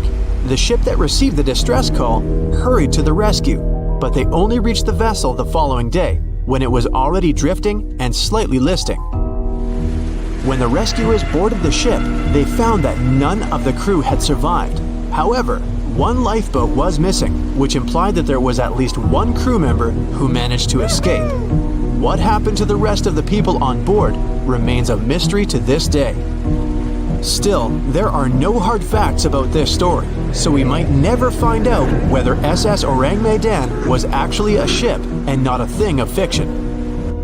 SV Zabrina was a 3-mast sailing barge built in 1873 for river trade ships in South America. She served for well over 4 decades, proving to be a sturdy and reliable ship. It was later transferred to Europe, where it continued serving its purpose well. But then, in October 1917, Zabrina set sail on a regular voyage only to be found ashore several days later. Mysteriously, although the ship was perfectly intact, the entire crew of 5 and the captain were gone. There is no direct evidence or hard facts as to what really happened that day.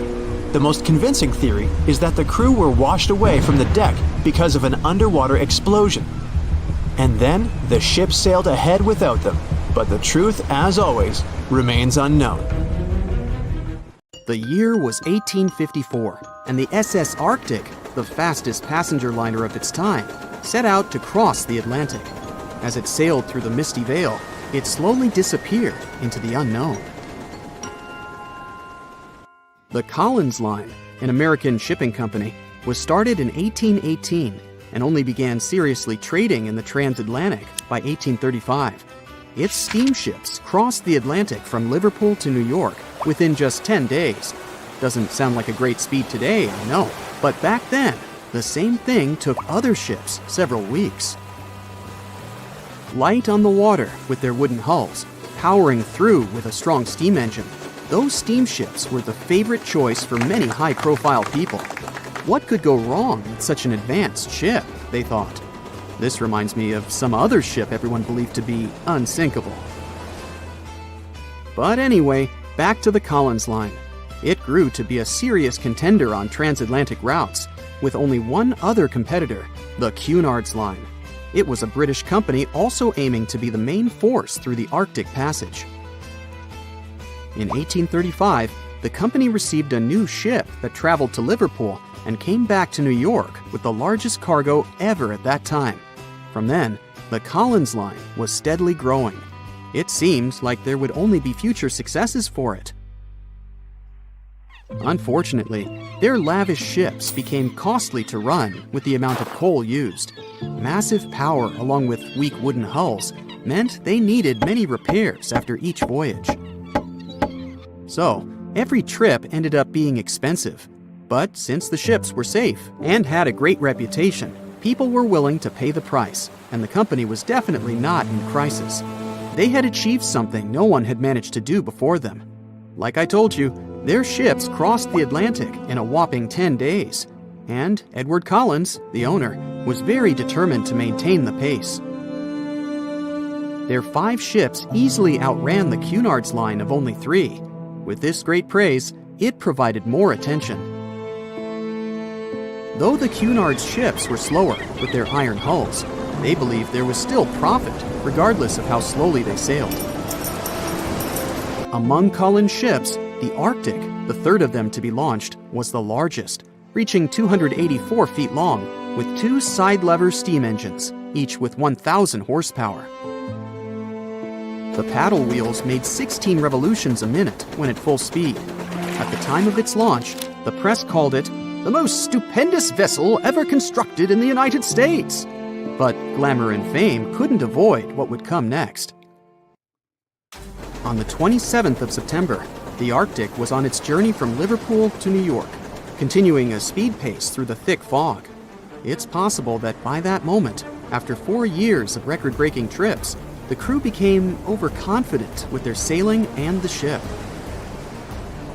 Going only 50 miles from Newfoundland, they carelessly continued through the fog with no radio contact, sonar, or any other form of identifying objects, equipped only with Morse code. A smaller ship, the SS Vesta, which operated as a fishing vessel, often worked around Newfoundland. It was passing through the same path as the Arctic and crashed into its side. Shocked by the collision, the captain of the Arctic offered help to the much smaller Vesta, but it was soon clear that the damage that seemed minor on the Arctic was far worse. Beneath the waterline, a hole was letting water into the hull. The cost of the much faster wooden hull now seemed less valuable. They steered toward land, trying to plug the holes, but they weren't doing so well, and the seawater continued to pour in, filling up higher and pushing the ship down. And finally, once the engine room was full, it put out the boilers, taking away the massive power the Arctic was once legendary for. They moved slowly until coming to a complete stop. The ship continued to sink, and the order was to abandon it. At the time, maritime law allowed for the Arctic to carry only 6 lifeboats, only capable of saving 180 people. The crew and some of the passengers managed to push their way aboard and took most of the seats on those boats. Things were pretty wild, and everyone forgot about their manners, not letting the ladies and the youngest ones board first. It took 4 hours for the Arctic to sink. 150 crew and 250 passengers were on board. Those that weren't able to find a lifeboat made a desperate attempt to build their own rafts from parts of the ship. 2 days later, only 3 boats made it safely to the shore. The other 3 were never found. Believe it or not, The rescue party also saved some people that had been clinging to the wreckage for 2 days. Unlike the crew, the captain went down with the Arctic, but amazingly survived. He would be only one of 85 people that made it, out of the 400 on board. When the news arrived 2 weeks later, the public responded with great sadness to the losses. Great anger soon followed towards the poor safety measures in the crew. The press published demands to change the laws for more lifeboats. It only made sense to have enough for every person on board a ship. But they ignored those requests. This neglect would lead to more disasters in the future. Enough lifeboats would only come into maritime law some 60 years later, after the disaster of the Titanic. Edward Cullen's wife and 2 children were also aboard the ship and didn't return. He was heartbroken, but didn't stop running his business. The Collins line still had a reputation to uphold, the biggest, fastest, and most luxurious on the Atlantic. Edward Collins would now build an even better ship than any other. It was named the Adriatic, and it was the largest ship in the world, 354 feet long.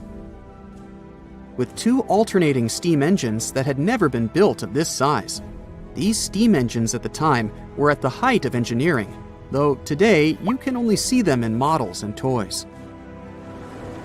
With the new addition of 2 masts, the Adriatic would also be able to sail if needed. Luckily, they made some lessons from the disaster of the Arctic. But before their new ship, the Adriatic, was built, another disaster had occurred. The sister ship of the Arctic had also sunk.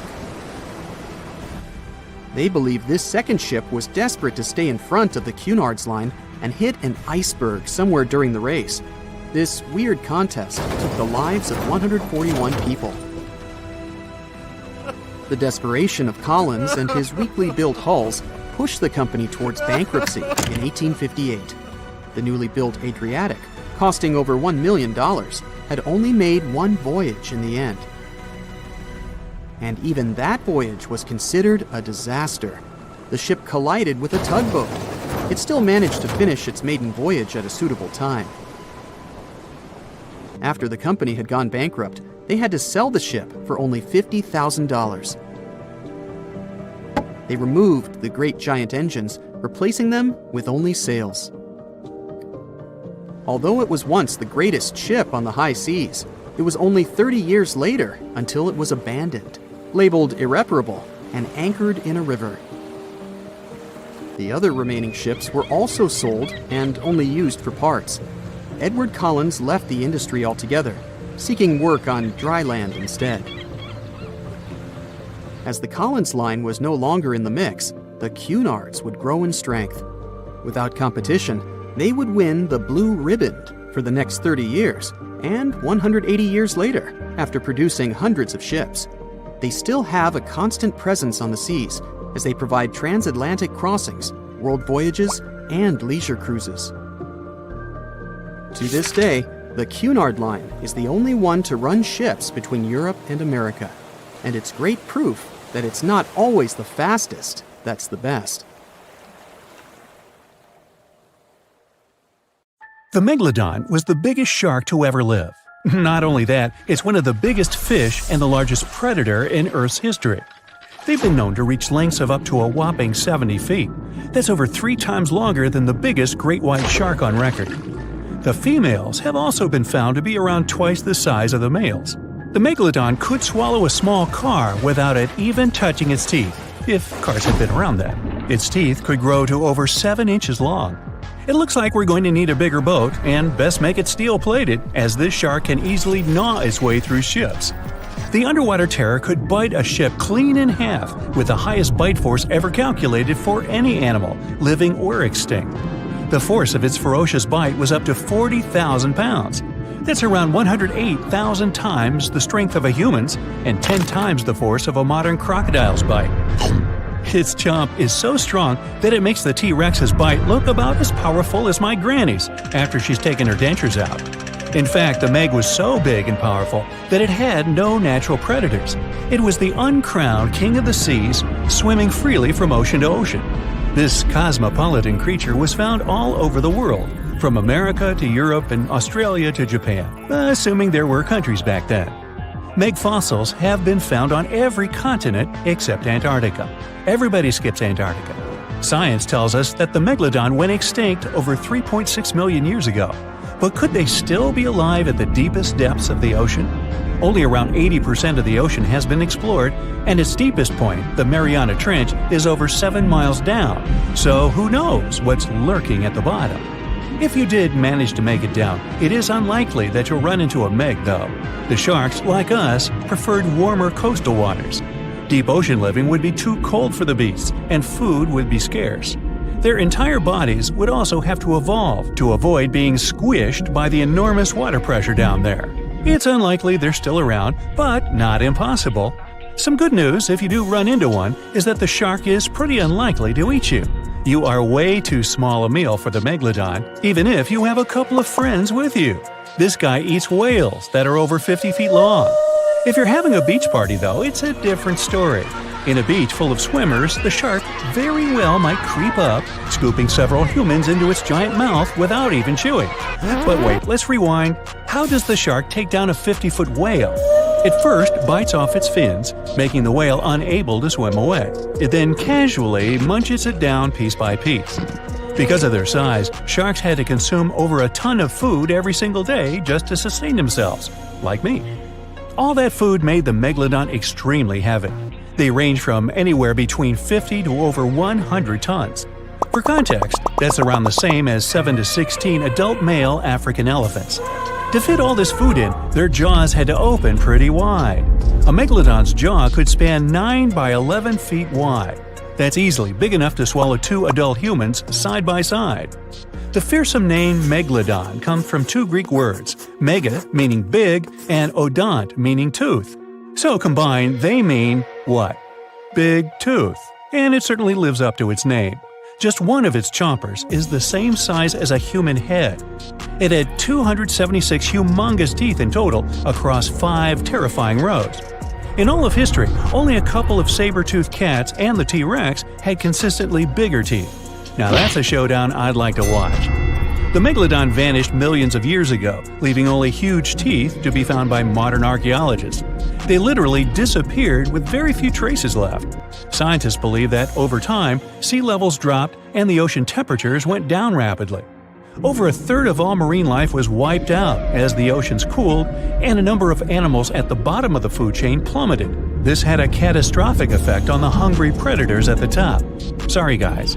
It became way too cold for these sun-loving sharks too, which made it difficult for them to reproduce since they gave birth in warm waters. The megalodon is usually described as a sort of giant great white shark, but this is just a common myth. In fact, the ancestors of today's great white existed at the same time as the Meg. But they weren't best buddies, and were even in competition with each other. The great white shark was a better hunter, using its smaller size and agility to snap up the Meg's prey quickly. They were also known to eat Meg pups, who were only half their size. This didn't help the whole extinction thing. Even infant megalodons were huge, coming in at just under 7 feet. While a great white was no match for an adult Meg in a head-to-head fight, they sure weren't scared of stealing their food. This only left the bigger fish and whales for the Meg, but its food supplies began to run out as the whales swam to the cooler new seas. The whales adapted to prefer the colder temperatures, leaving our friend the Meg behind. The megalodons either starved or were frozen into extinction by the Ice Age. Rather than a great white, the megalodon is more like a modern bull shark. It had a short snout, flat lower jaw, and huge pectoral fins to support its massive weight and size. As scary as they are, these sharks were actually caring family guys. Several megalodon nursery areas have been discovered in Florida, Maryland, and Panama. They gave birth to their young in shallow water environments. We know this from discovering loads of tiny megalodon teeth found in these areas. Gee, I wonder if they had nannies too. But how come there are so many megalodon teeth out there for us to analyze? Well, due to their messy, aggressive eating habits, sharks regularly lose their teeth. They lose a set of teeth every 1 to 2 weeks. That's 40,000 teeth in a lifetime. They must rake in a fortune from the tooth fairy. Because of this, their teeth were continuously raining down to the ocean floor. Luckily for us, they're also the hardest part of a shark skeleton, which is why so many teeth have survived and become fossilized. It's fair to say that the first discoveries of the Meg's teeth confused people. Early discoverers thought the Meg's teeth were petrified tongues of ancient serpent creatures. They even used to call them tongue stones. It's also a common myth that the megalodon was around at the same time as the dinosaurs, although this would have been pretty cool. The dinosaurs were wiped out around 66 million years ago, but the megalodons came much later. The oldest Meg fossil is only around 23 million years old, but it's tricky to pinpoint the exact date. After all, calendars weren't invented yet. They became extinct way before humans even evolved. The earliest Homo sapiens, which is a fancy name for the first humans, emerged about 2.5 million years ago. But what if the megalodon shark didn't go extinct? Whale populations have dropped drastically since these guys were last around, so there'd be way fewer whales for them to chomp down on. Whales have also gotten a lot smarter and learned new defensive moves, making them way harder to take down. It's estimated that they ate around 12 tons of food each day. If they were still around and eating that much, they'd be forced to eat smaller fish, and there'd be barely enough big fish for us humans to survive on. The naughty megalodons would also be able to track fishing boats and steal the fish that they worked hard to collect. It's safe to say we'd see a lot less fish in the aisles of your neighborhood supermarket. As our ocean temperatures are heating up again, the sharks would also thrive and reproduce faster than ever. There'd be more and more of these giant eating machines in the water, reducing our fish supply even more. It would also cause massive problems for cargo ships and cruising vessels. Imagine coming into contact with one of these bad boys while you're sunbathing on the deck. Even beachgoers would be hard hit. Megalodons give birth in shallow waters, so many of our favorite beaches would quickly become dangerous shark nursing grounds. Hey, where did that beach volleyball game go? They were playing just a moment ago. Giant container ships are responsible for much of the global trade. Thanks to them, you receive your orders from overseas, sooner or later. But they do have a problem just like any mechanical vessel. They tend to break down. That's where these little bad boys come in. Tugboats are meant to help any stranded vessel that either lost power or sustained any technical or physical damage. Besides being salvage vessels, tugboats also help guide ships when they dock. Since these ships are massive, underline, they require little tugboats to survey the surroundings and help them navigate to dock properly. They also serve as firefighting boats in case a fire breaks loose in the ship. Many of these cargo ships already have a system to stop fires, but tugboats provide extra help in case the fire gets out of control. Many cargo ships pass through below-zero regions like the Arctic and face plenty of obstacles, or icicles. Tugboats to the rescue again. They can make the first move by breaking the ice so that the vehicle can pass through without damaging itself or delaying its course. They also help large ships move through narrow areas. On March 23, 2021, the Ever Given, one of the largest container ships in the world, got stuck in the Suez Canal for 6 days. It froze global shipping of almost $10 billion of trade in a day. The Suez Canal is one of the most important routes for trading, but happens to be quite narrow for its purpose. To put that into perspective, it's like the Empire State Building getting lodged in the middle of a busy freeway. So, if you were wondering why your delivery was late during that month, it's probably because of that incident. The bottom of the ship nearly touched the floor of the canal. In the early morning of March 23rd, the weather was acting up.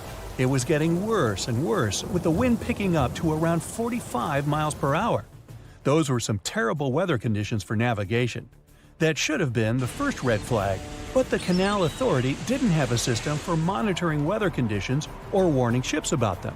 The captain, Krishnan Kantavel, ignored the signs and decided just to go with it, not knowing the perils and the consequences ahead. The Egyptian pilots that were assisting with the navigation failed to provide proper instructions.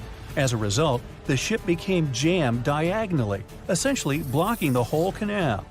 The canal authorities didn't provide tugboats for some reason, which is why it was stuck for 6 days. Things were so bad, they had to bring excavation diggers to remove some land for the ship to properly turn back to normal. So, these little tuggers are really important for world trading to work. The vessels are getting bigger and bigger, with the world depending on import and export more than ever. They're built for going long distances rather than maneuvering in tight spaces and corners. The tugboats are surrounded by a material that won't scratch or damage the vessel, kind of like bumper cars at the carnival. They can either push or pull. But one thing's for sure, more than one is needed to help a ship get back on its aquatic feet. Ships don't have a lot of water passing over the rudder for them to turn quickly, and they risk damaging the engine if they push it too hard. They can either tow it directly or indirectly. The tug is pulling the vessel either in front of it or from side to side. They can also push it from one side to another. These tiny boats are like ants compared to giant ships.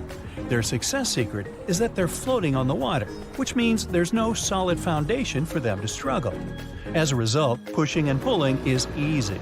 Many newer tugboats have 2 large diesel-powered engines. There are also some electric models which are good for the environment and still do their job well. Shipping boats in general are better for the environment than trucks and planes, but are slower. Shipping vessels mainly carry food, clothing, electronics, furniture, and my stuff. The biggest ship can carry the Eiffel Tower on its back like it's no big deal, although getting it over to the ship would be. They're 1,000 times more powerful than a regular car. If all the containers in the world were arranged in a pile, it would cover half the planet.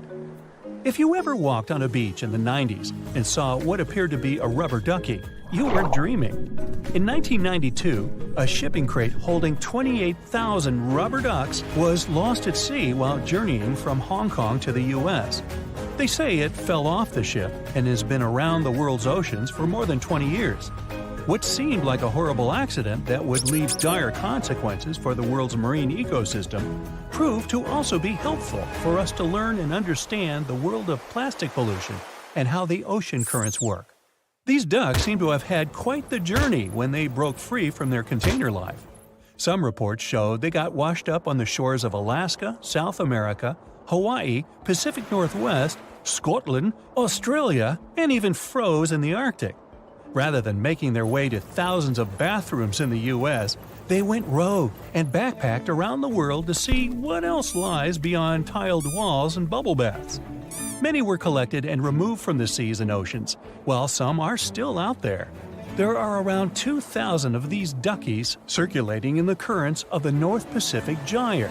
In case you were wondering, that's a place where the currents meet and whirl with one another between Japan, Alaska, Kodiak, and the Aleutian Islands. They've even created a website to track these ducks down with a contact form that lets people inform of one or many ducks they find across the world.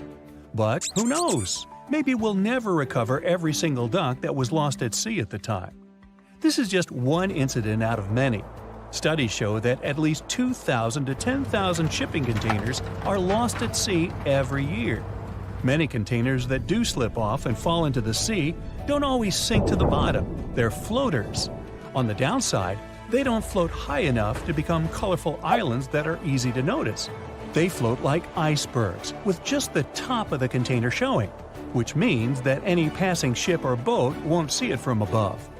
If they pass through it, then significant damage can happen to the ship. They can't stay floating forever, so they end up sinking after many days of being suspended in the open water. Some people have even seen shipping containers washed up on shore after being stranded at sea. These bad boys have been made to last for a very long time. If you take proper care of them, the life expectancy of each container can stretch for more than 20 years. It's pretty amazing that they travel all over the world and are filled and refilled with new items many times. They go through all sorts of weather conditions and have to survive in different climates. Many modern houses are made out of retired shipping containers designed with a nice aesthetic touch. Shipping container houses provide the exact same living conditions, except they look cool. Besides looking cool, they're economically friendly compared to regular houses. You can save plenty of money with the structure pretty much halfway done. All that's needed is just a little foundation and a few adjustments here and there, and boom, you've got yourself a house.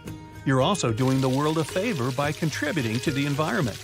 Those homes are recycled containers that have just been refurbished and polished for anyone to live in. They're good enough to live in freezing conditions and scorching weather. The industry is booming, so you can have your new home delivered to you within 10 weeks. You can customize it before they build it for you. It's easy to transport since it's not heavy, it's just bulky. You can predict your cost without the surprise payments that might follow. Many of these containers start their journey in a steel yard and travel all over the world. And in the end, they retire in a nice piece of land and host families that will get to be a part of their history. Wow, I can hardly contain myself. Ships and planes disappearing without a trace. Passengers never seen or heard from again. Reports of strange lights in the sky.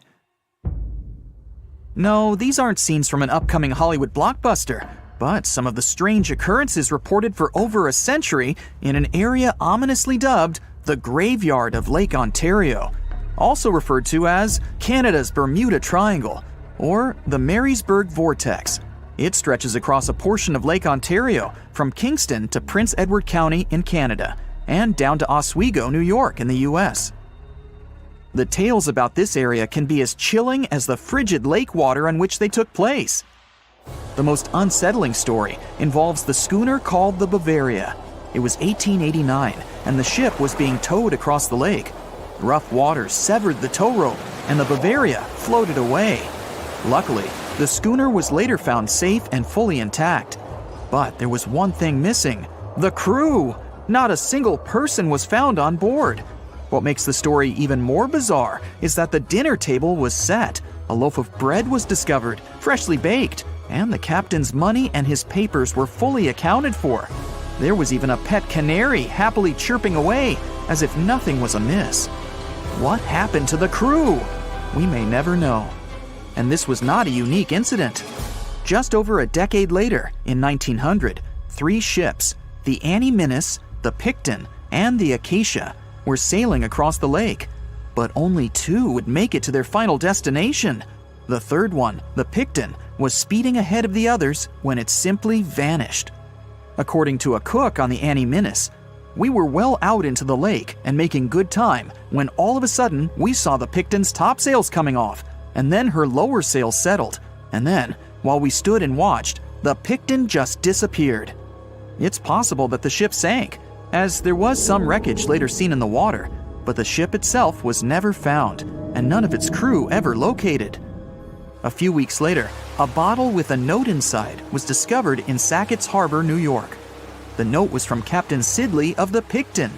"Have lashed Vesey to me with heaving line, so that we will be found together." Vesey was the captain's 12-year-old son.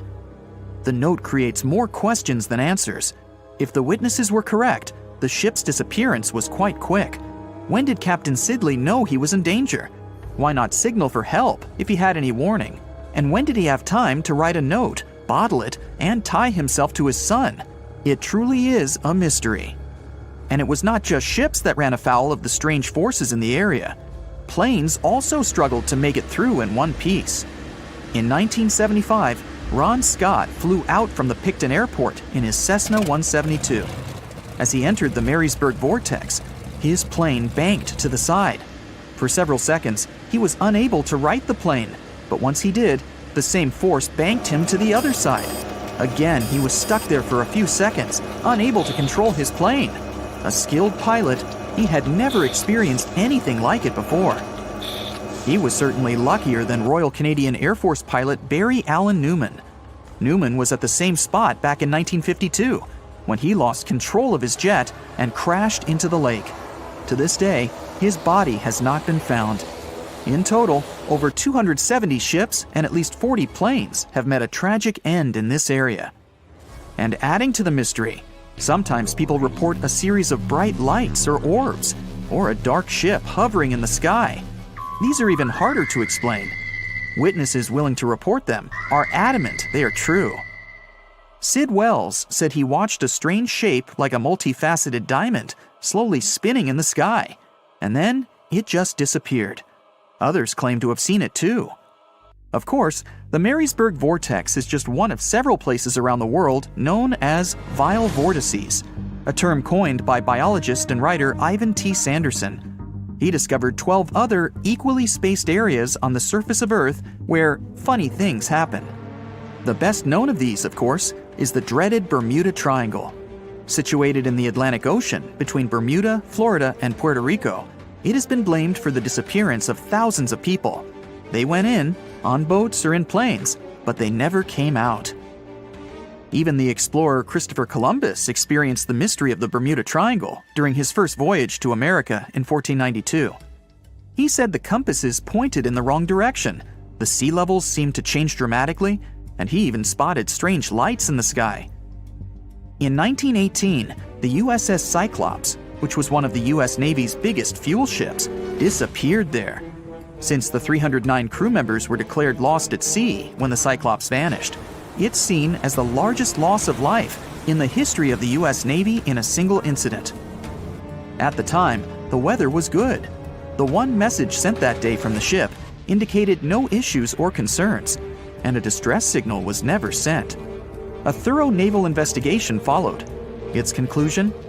Many theories have been advanced, but none that satisfactorily accounts for the ship's disappearance. In other words, the investigators were stumped. There's also the Dragon's Triangle, located in the Pacific Ocean.